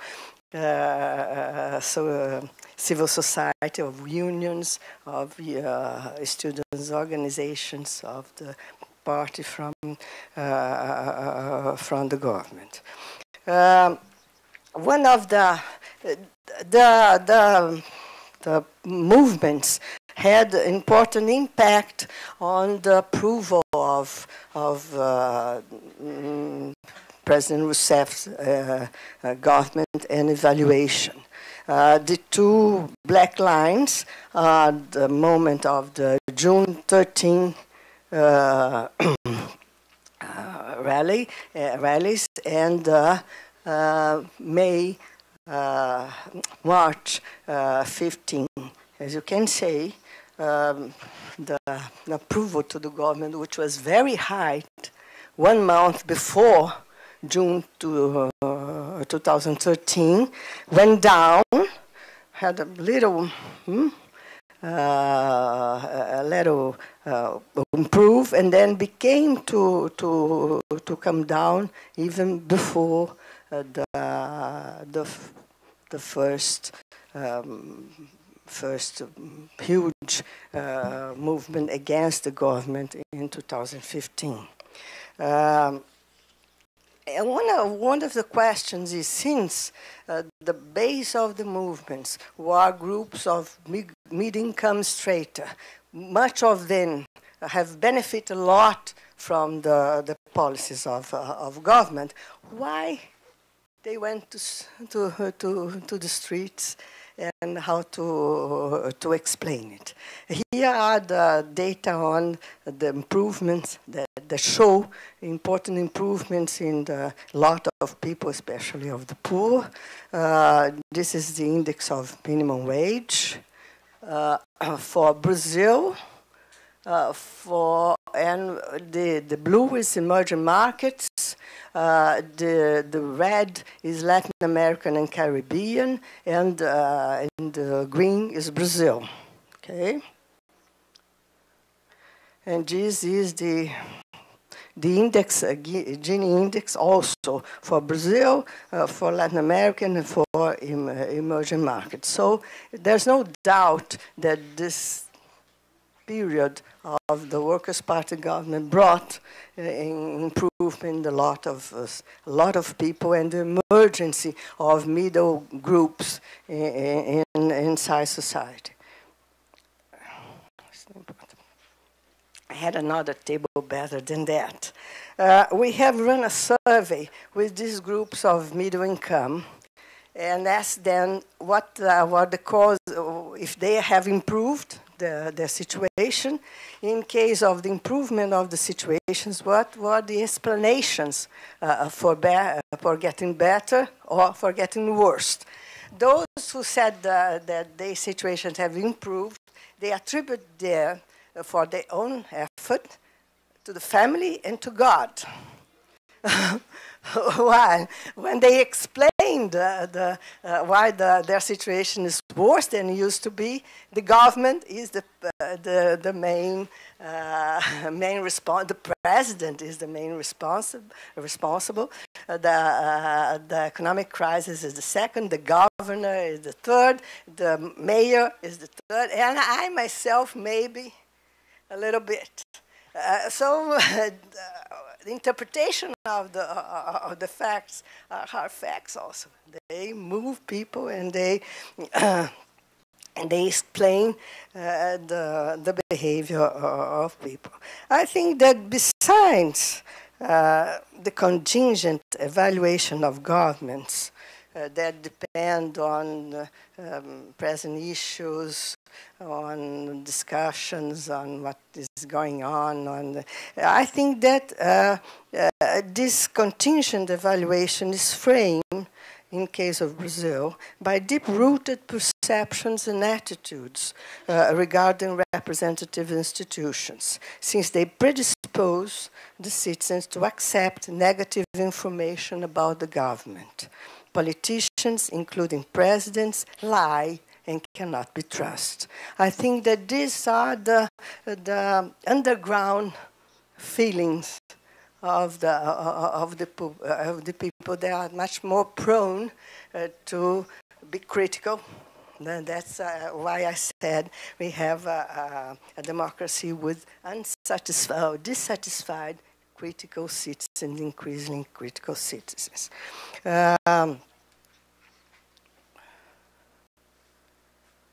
So I'll show you some data also about this. This is data about, this is data from World Value Survey. Brazil is yellow. Europe is blue.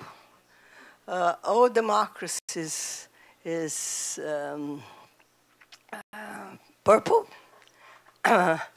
And Central Europe is green. And you see Brazil is not so bad.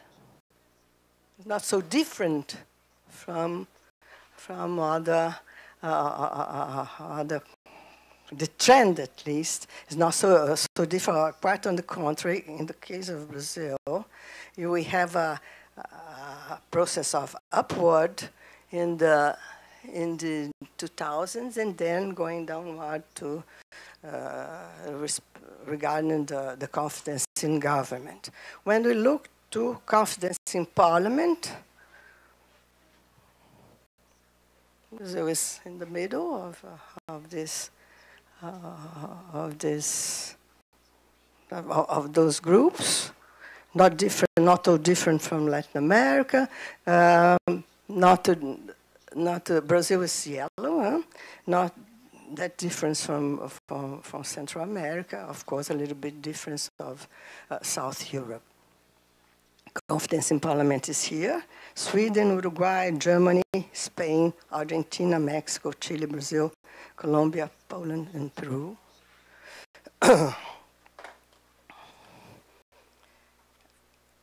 Confidence in political parties is very low. It is low, whatever. Not whatever.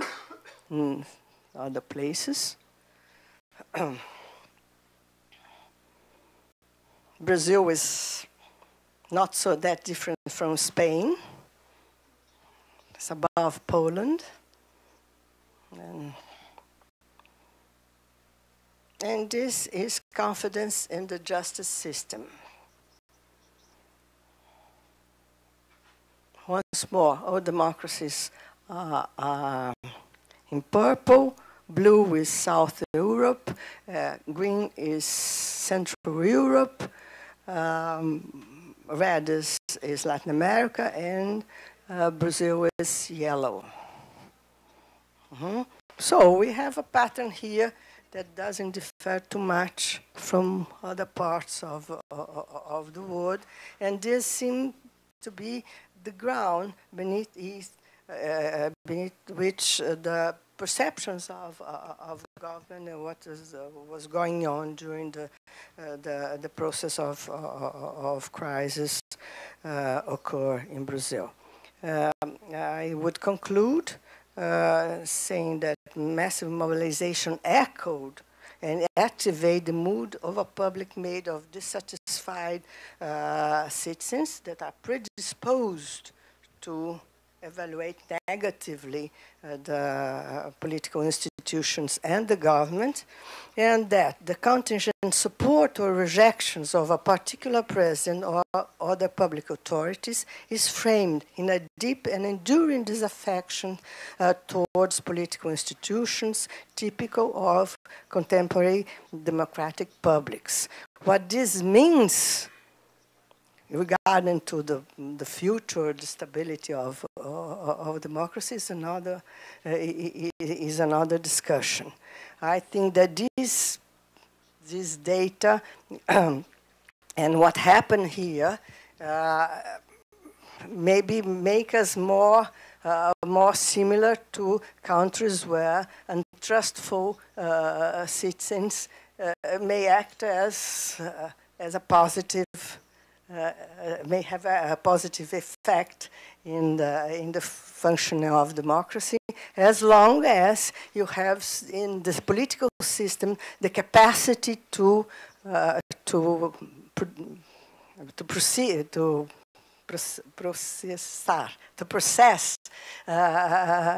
process the sentiment, and as long as you have a political system that is quite open to incorporate some of this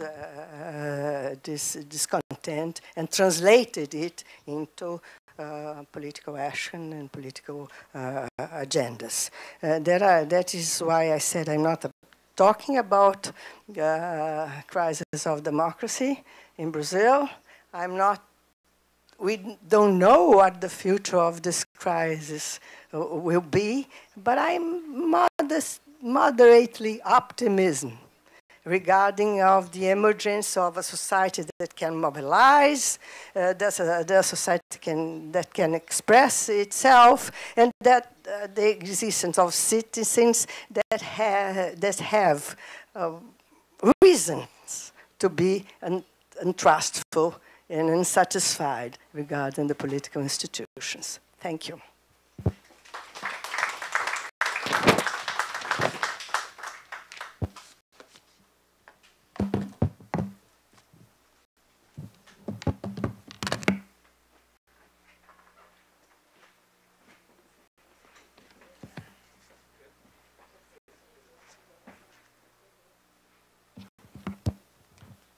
Well, thank you. I'm going to make my presentation in English, but I prefer to read it in order to be more clear and not to commit many mistakes that I could do. In a sense, I will make a sort of very specific presentation going in the direction to try to describe the Brazilian crisis and at the same time to interpret it in some sense what I think is the case. Also, in relation to the debates that we have in this morning, I would say that I'm going in the direction of what Brita has defined as a critical juncture. I think that that's why we are facing now in Brazil. But I would say that also that maybe to be more specific about the interpretation, we are among the sort of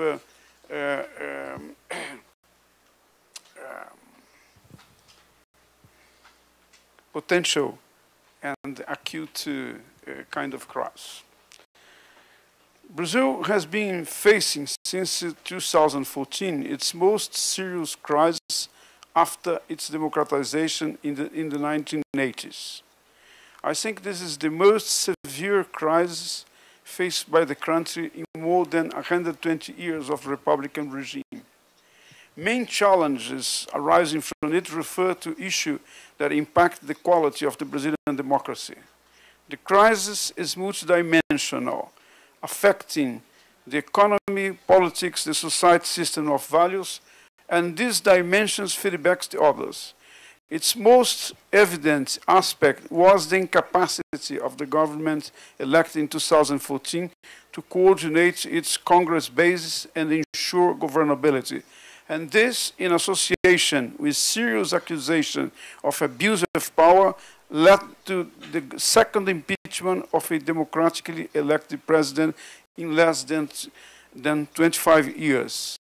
The crisis points also to structural and permanent dysfunctions of the political system, particularly the crisis of political representation, of non-consolidation, entirely consolidation of the party system, and of the unstable functioning of the so-called coalitional presidentialism. I refer briefly to those dimensions in the following. Brazil has been immersed in a deep economic recession since the second half of 2014, which made more than 1.8 million companies of different lines of business, industry, commerce, service, agribusiness, to close down since 2014. And this led the country to very serious social consequences, as the increase of unemployment, the drop in the income of those employed, and the growth of inflation affecting particularly segments of at the base of the social pyramid.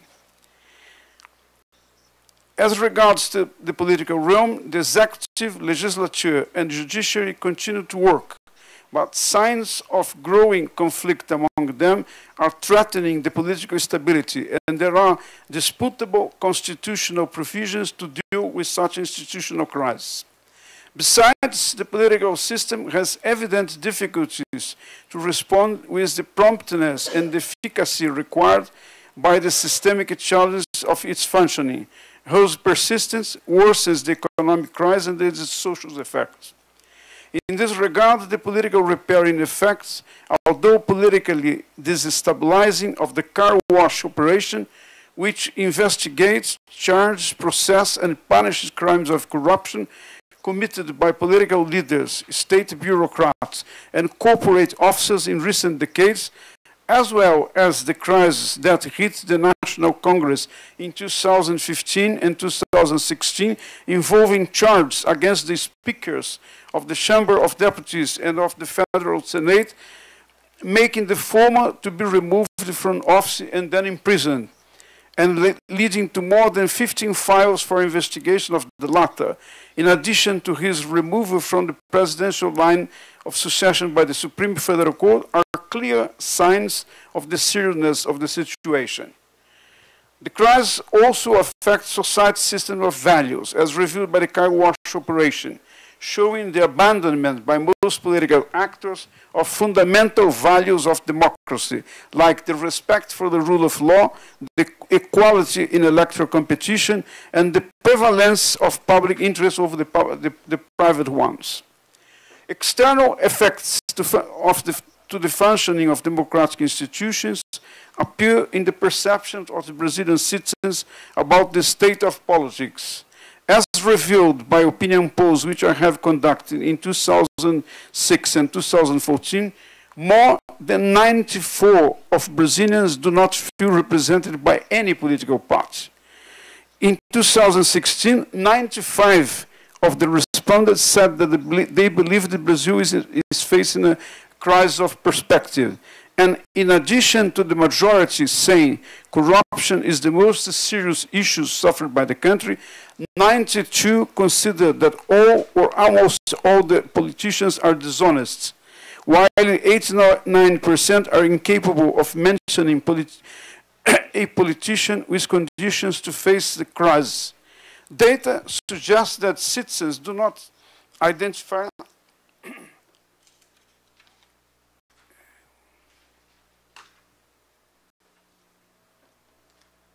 Citizens do not identify among actors of the political scenario anyone capable to fight the present challenge. In the case of political parties, the distrust increases from 80% in 2006 to more than 85% in 2014. And in the case of the Congress, from 72 to over 76.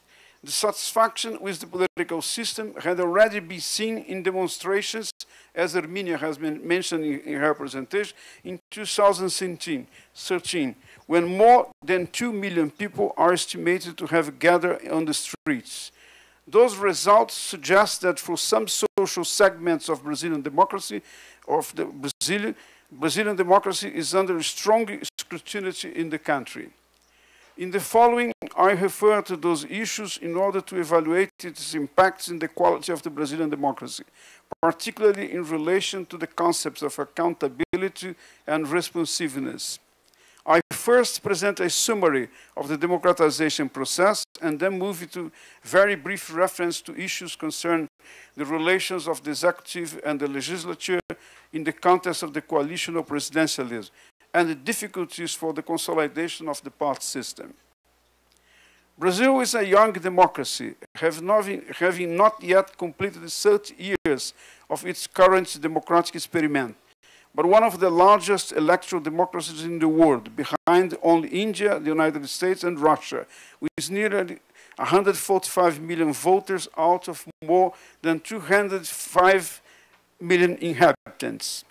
Election cycles for choosing governments have been occurring since 1989, according to the Constitution, generally free of frauds and ensuring alternation in power.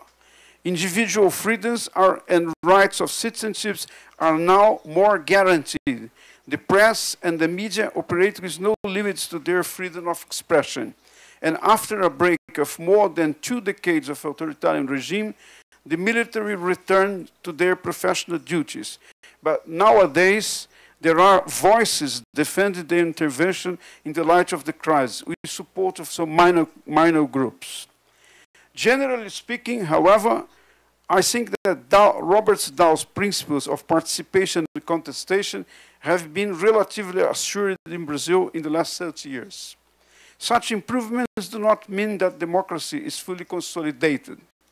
The really existing political regime presents important flaws and distortion in its functioning. This is especially the case of the practice of abuse of power, particularly the systemic phenomenon of corruption and the disrespect to fiscal control laws, indicating that the rule of law and the accountability system are not yet completely established in the country. Even so, there have been, since the promulgation of the 1988 Constitution, important advances towards the formation of a system of integrity in the country. And the investigations of the so-called car wash operation revealed the capture of central parts of the state by the economic power, colluded with leaders of political parties and public bureaucrats. As to the 2 processes of impeachment of democratically elected president, in both cases the incumbents were accused of abuse of power. And in the recent case, although the Congress and the Supreme Court acted according to the Constitution to monitor and to control politicians, political parties, and the parliaments, and effectively responded to the irregular situation, the political outcomes were traumatic, dividing the country, involving conflicts among political parties and sectors of the civil society, and stimulating a culture of political intolerance and instability, which still remains to the present. As to political representation, it also evidences flaws and political imbalance involving specific electoral mechanisms that lead to inequalities of the voting process in some states. The specific modality of party coalitions in proportional elections often distorts the voter will. And the system of proportional representation with open lists of candidates related to 2 big electoral districts stimulates the competition among candidates of the same party, turning it uneasy the creation of political connection among citizens and representatives. Also, specific institutional rules incentive party fragmentation and weaken the multi-party system. But the democratic deficit refers also to the unequal political inclusion of different segments of the population, such as the imbalanced representation of women in the parliament, which is less than 9%, while their percentage in the Brazilian population is over 52% of the total of the population. The representation of black and Indian descendants in the parliament is equally very low, indicating that the process of citizenship consolidation is not yet complete in the country. Another critical dimension of the political system refers to important asymmetries in the functioning of the legislature and the executive. While the former concentrates many powers in its hands, as the power to decree provisional measures which immediately change the status quo, the latter face limits in its ability to oversee and control the government majoritarian coalitions. And this affects the performance of politicians, political parties, and the parliament itself. Such limits do not question the existence of democracy in the country, but question its qualities and strongly influence citizens' evaluation of the functioning of the political representation.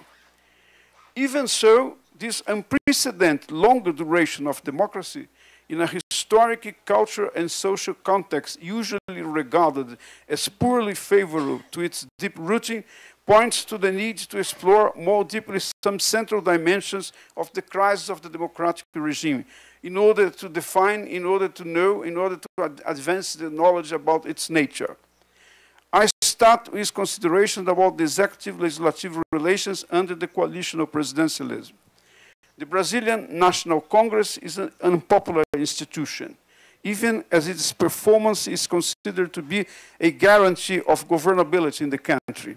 Nearly 80% of the Brazilian population lacks confidence in the institution, and less than 20% of Brazilians rate its performance over the past decades as excellent or good. Still, just as important is the fact that each one of the Brazilian parliamentarians themselves consider high or very high the constraint posed by provisional presidential decrees for the full exercise of their legislative functions. And no less than 93.5% of them have also classified as high and very high the influence of the executive on the institution's performance. And even with 72 of the parliamentarians considering the role of the National Congress relevant for decision-making in the public interest, closer to 40% of them assess as low and very low the efficacy of the institution tools available for them to adequately perform the function of legislating, controlling, and overseeing the executive. Nevertheless, the majority of Brazilian deputies and senators responds positively to the proposals of the ruling coalitions transmitted by government and party leader. This disciplined behavior has been preponderant in the pattern of executive-legislative relations and has led the literature to redefine the concept of coalitional presidentialism as coined by Martius in 1988, when fears about the functioning of the political system emerging from the democratic transition were still widespread. Limonge and Figueiredo mostly contributed to change the course of the debate by showing that, unlike the original thesis that enumerated a host of factors causing ongoing risk of political instability, especially the risk of paralysis derived from conflicting executive-legislative relations, the country would have consolidated political systems similar to parliamentarianism that not only ensured the capacity of the executive to have its bills and policies enacted in parliament, but also the president's quasi-absolute domination of the political agenda. In fact, in the 1987-88 Constitutional Assembly maintained the prerogative granted to the president by the authoritarian regime, particularly the right to initiate specific legislation. As with the formal decree law, they institutionalized the executive's exclusive power of issue provisional presidential decrees. Sorry.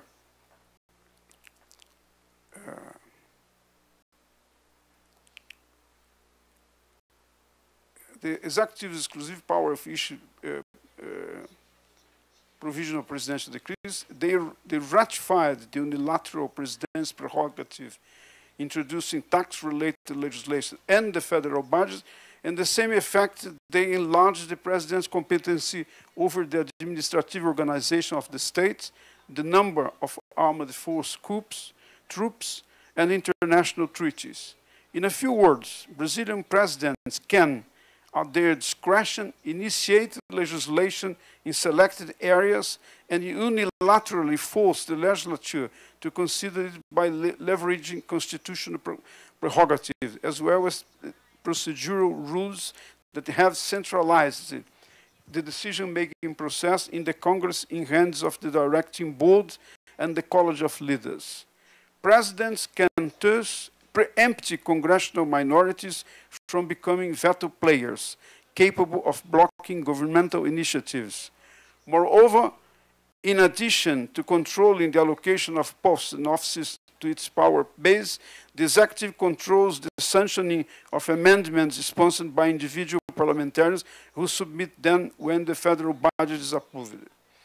In this context, the concept of governability became one of the cornerstones of the mainstream of Brazilian political science, sustaining that the political system guarantees the condition necessary for government to rule in spite of the asymmetries involving the executive-legislative relationship. Since the promulgation of the 1988 Constitution, the executive won a great predominance on what the Congress usually passes, becoming greatly successful as regards what is sent to be examined by the lawmakers. This pattern remains effective while the president respects the assumption according to which minority governments form the governing coalition on the basis of actual parties' representation in the parliament.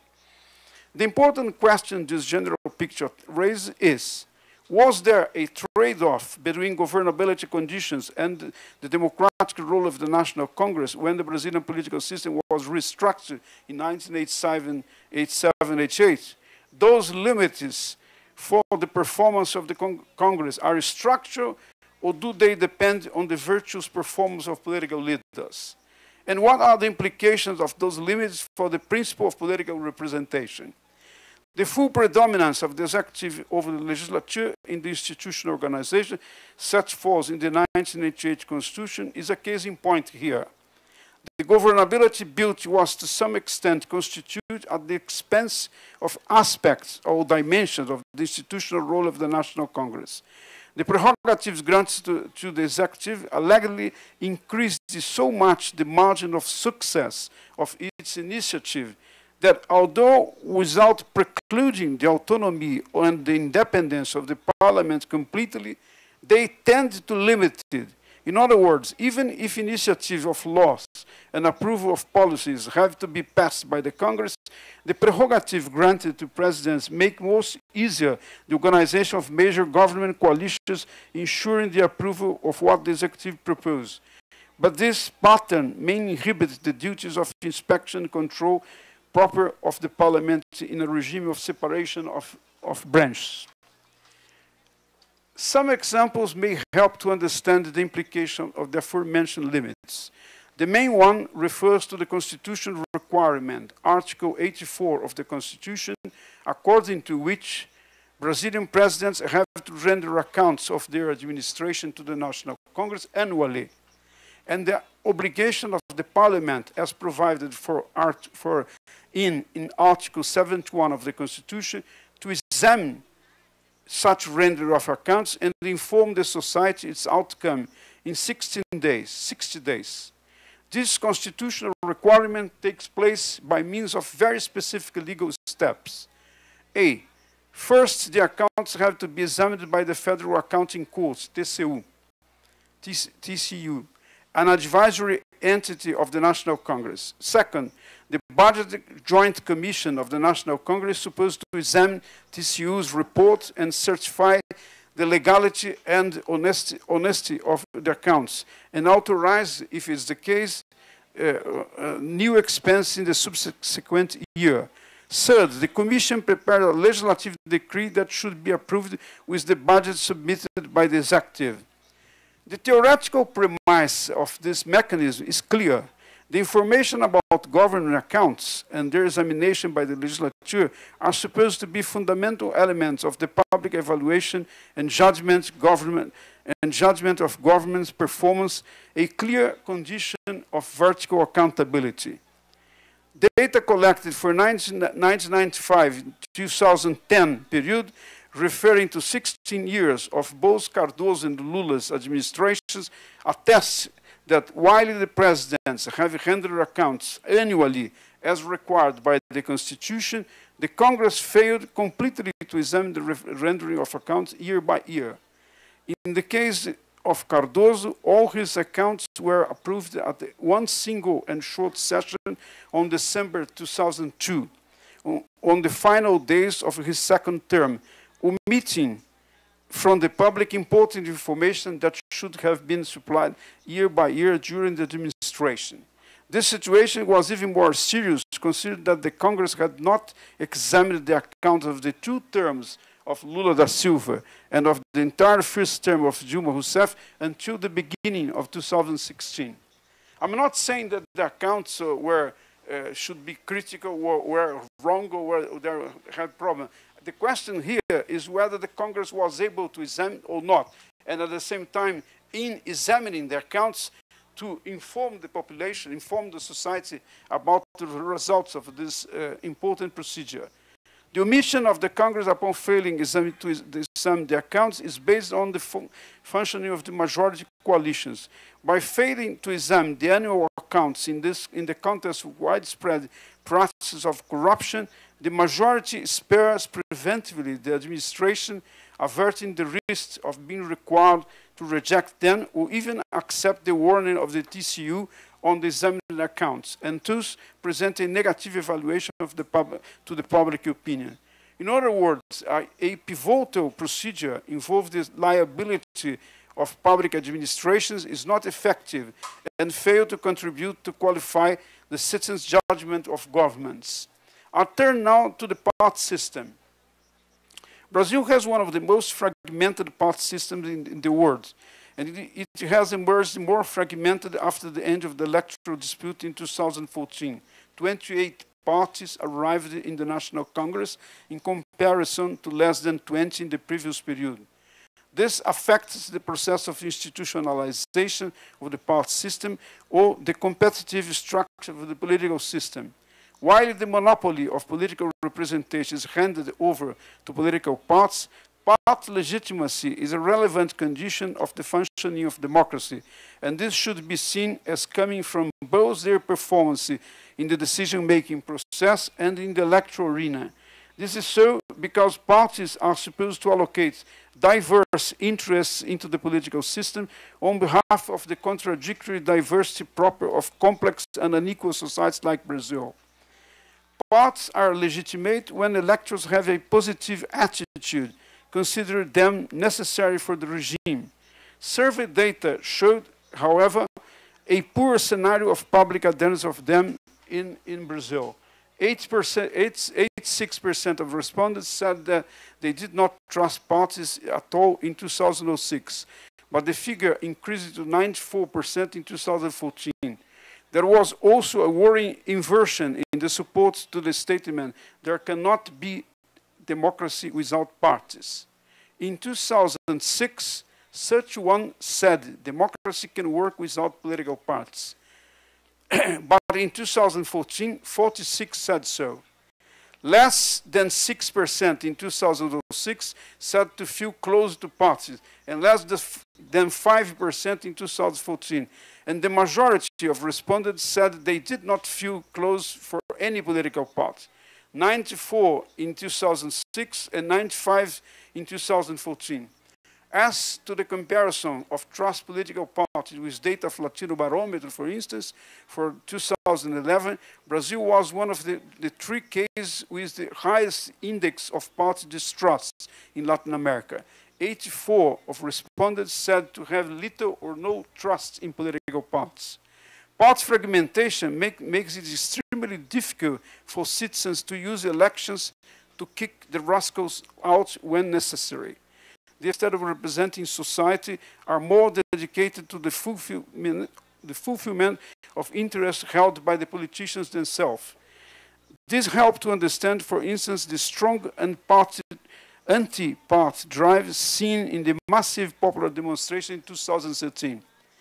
The most important analytical outcome reported related to factors associated with the high figures of distrust of political parties by citizens. This may be regarded as a cognitive mapping that can help to better explain the absence of stable roots of parties in the Brazilian society. Individuals do not feel close to them, and those who consider that corruption increased in recent years are among citizens who trust less the party. The issue is important because it highlights at the same time two important dimensions of the really existing democracy in Brazil. On the one hand, it shows that political institutions that hold the legal monopoly of political representation do not manage to win the adherence of a high number of Brazilian citizens. On the other hand, it points to the phenomenon that questions the expected Republican dimension of the role of political parties, and that undermines their legitimacy as tool of the popular representation. This is the case of parties' undue and corrupting misappropriation of taxpayer funds in order to ensure their conquering of permanent power. Such factors help to explain the worrying growth in the number of Brazilians who think that democracy can work without political parties. At the same time, regression models used to test hypotheses about this also point out to the fact that the young and more educated are among those who distrust parties the most. This reveals the formation of a segment of critical citizens who disapproves of the performance of some democratic institutions as parties, although being in favor of the democratic regime as such. How to interpret all this? The world expansion of democracy was one of the most important political events in the late 20th century. But the scenario of the first and second decades of the 21st century shows a paradox in several parts of the world. Notwithstanding the important democratic advances seen everywhere, the political dissatisfaction, the distrust of parties and parliaments, and the disbelief in politicians and governments have been growing both in new and old democracies. Although a large number of countries have joined the group usually considered to be democracies, even in world areas where the democratic values were deemed as non-existent, the vicissitudes of their several political regime consolidation process have led some analysts to describe them as hybrid regimes or illiberal, incomplete or flawed democracies. That is, countries where the democratic values have little intensity and dimensions such as accountability and responsiveness are under question. From a comparative perspective, the case of Brazil is singular. The democratic regime is very critical, really, in the country. But what is under question is not whether democracy exists, but rather its qualities. Even after the traumatic case of impeachment, the political institutions play their role, but some important factors have to be taken into consideration. Both the pattern of asymmetrical executive-legislature relations under the coalitional presidency and the flaws of party system legitimacy, which are central components of the contest affecting the way the Congress and political parties are seen by society. The functioning of the coalitional presidency limits aspects of the way the parliament monitors government, and in view of the instruments concentrating the hands of presidents, the unbalancing among the republican powers in fact affects the performance of the regime and shapes the perception of the public opinion of the crisis of democracy. I think that these descriptions and some of the aspects that I tried to bring for the presentation may show that we are in an intermediate position among latent and acute crises of democracy in the country. Thank you.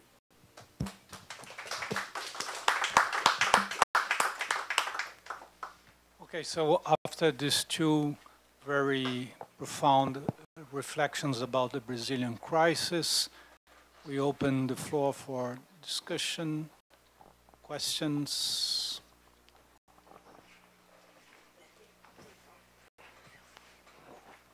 So please identify yourself for recording. I'm a journalist. My name is Murilo. And I would like to ask you both to evaluate the current moment of the Brazilian democracy on this crisis of democracy perspective, but also considering that we are living each day on a system that seems to be more dependent on the justice system, especially on the Supreme Court decisions, and how this is affecting the politicians and the policy making on daily basis. Thank you.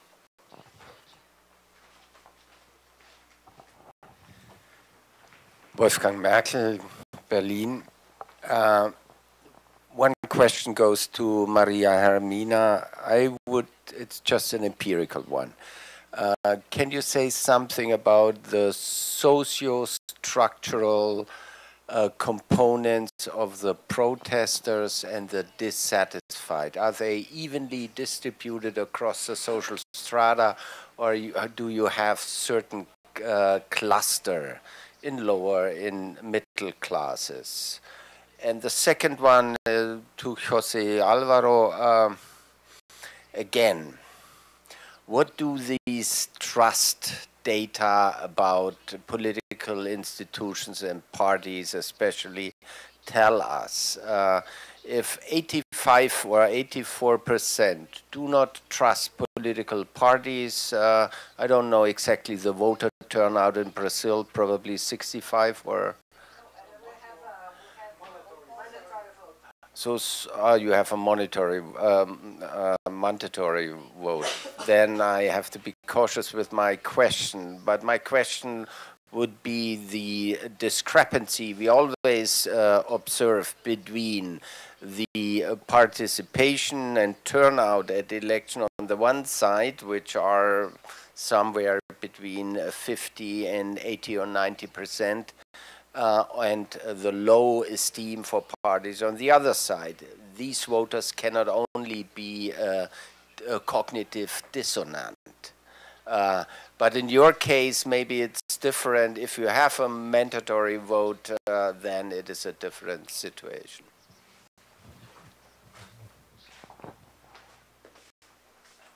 Yes, I'm also interested in these social movements, and you mentioned very well that in 2013 this was like a more broader movement without the classical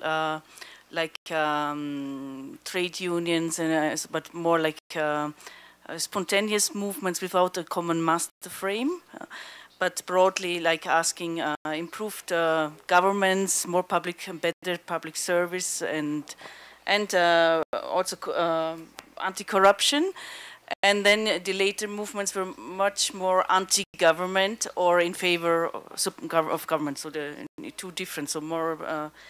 So where did you see that the change over from the 13 movements to the other movements? So it was like from improved governments that was not actually asking for a change of government in 2013. Yeah. And afterwards, it became clearly either pro or against government movements. And then I have what is for me very puzzling, that today, with actually always deteriorating political situation, there's so little mobilization. Can you give some explanation for that? So let's go back to the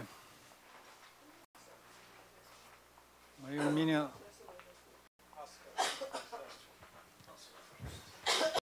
Well, thank you for the questions. First, on the relation between the nature, the functioning, the dynamic of the crisis at the moment, and the role of the justice. I would say that we have here a classic situation on one hand, the classic situation of judicialization of politics, related to what we all know that happened after the Second World War, when the affirmation, the more strong presence of human rights implied that going to justice is a way to make it occur, make it effective. But on the other hand, I think that we have, in the specific Brazilian case, the judicialization is also a result, I would say, of flows of the action from, particularly of the parliament.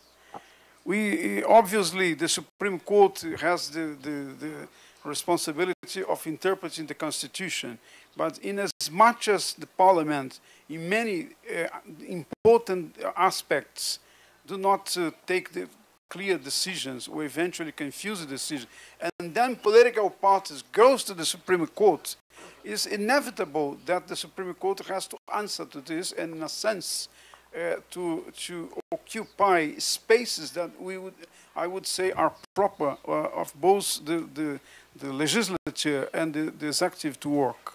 So I think that judicialization is at the moment implying in one aspect, one dimension, one more dimension that in a sense is intensifying the institutional crisis. I mean, even part of the judiciary, I think, is aware of that. And in some manifestations of some justice, you can see that this is a question that they themselves are also facing and trying to solve. In relation to the question about trust, I think, Marco, that we have to take into account that quite different from old democracies, in which you have for a long period of time very high levels of trust. In the Brazilian case, I've been doing research of political culture and attitudes since the middle of the 80s. We have, since the middle of 80s, very high levels of untrust. But the point which I think is should be taken into consideration, this is going up in the last 4 or 5 years in a very, I would say, in very strong way. And the point is that the association of part of this untrust is both related to corruption and to the perception. Obviously, I'm talking about perception. On the perception of corruption, but at the same time on the non-functioning, particularly of some democratic institutions like the parties, which means that in a sense, this might create a social basis for authoritarian alternatives. That's the impression I have. Particularly if you take into account that since the middle of the 80s in the Brazilian case, you have a percentage around 15, 16, 17% of the respondents that have a more defined authoritarian position. For instance, now, for the first time in Brazil, after many years, there is one actor presenting himself as in the more right-wing position, and also evoking the memory of the authoritarian regime that has around 15 to 17% of the vote. I'm not saying that it's the same thing, but I mean, obviously, it's in this direction that I would interpret the permanence, the constant permanence, and for so long time, the rates of untrust in the Brazilian case. I mean, if you have in critical junctures, less trust, I mean, it's understandable. But if you have this for a long period of time, by which people doesn't feel represented or eventually inserted in the political system, I think we have a problem. Yes, well, about the judicial system, I'm not a specialist on this issue. I'll give my impression. I think there are two important issues. One is the issue of judicialization that I think is also due to the nature of the Brazilian Constitution.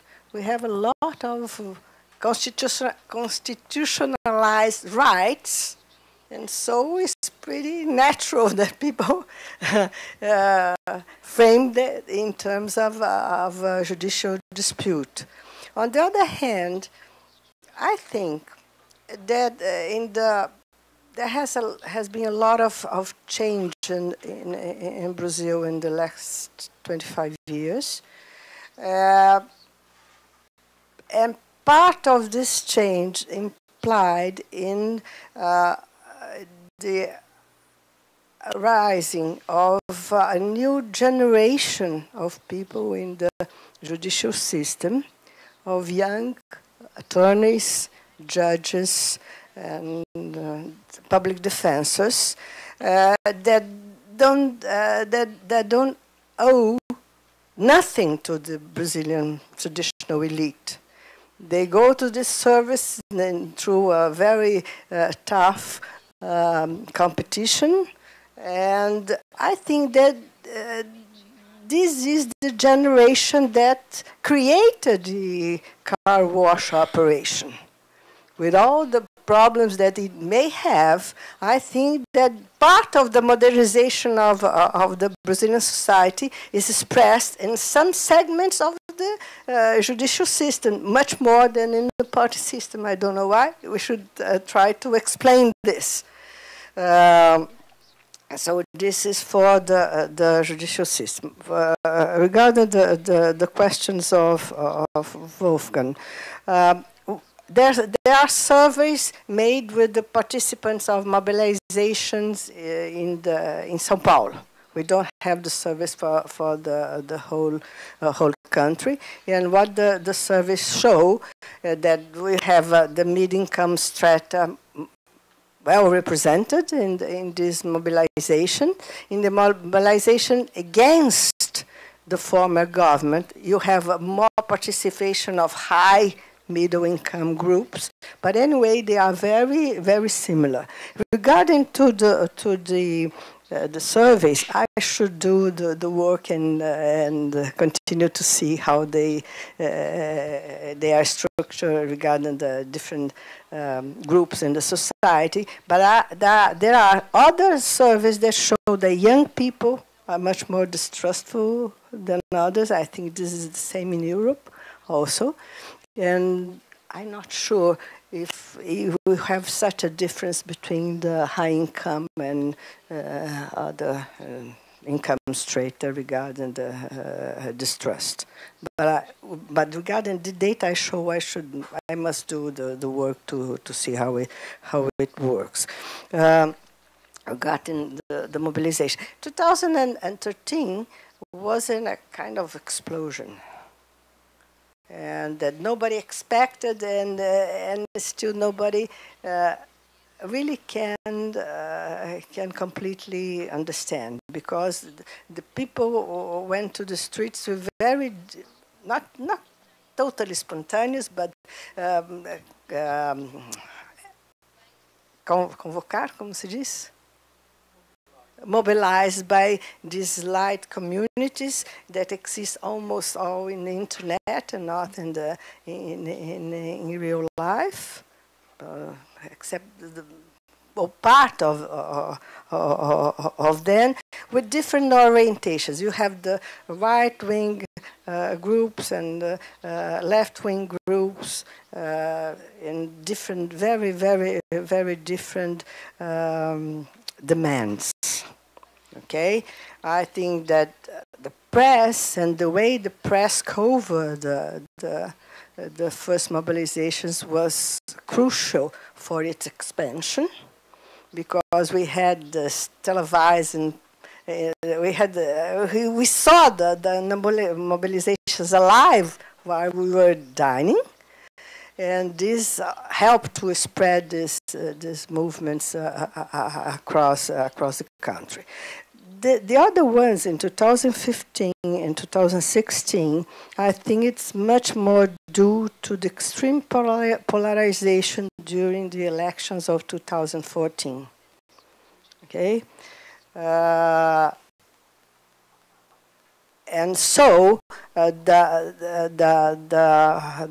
anti-government movements which were very, very huge. Although part of these people were in 2013 also, they were there. But anyway, in 2013,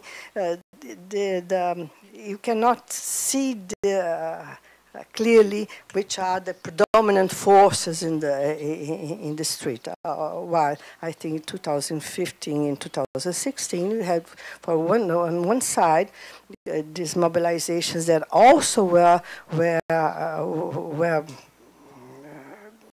headed in a kind of way for light communities, groups of not so structured, but on the other way, the pro-government were much more based on traditional social movements like unions, student movements, traditional popular social movements, and so on. So I think it's different movements.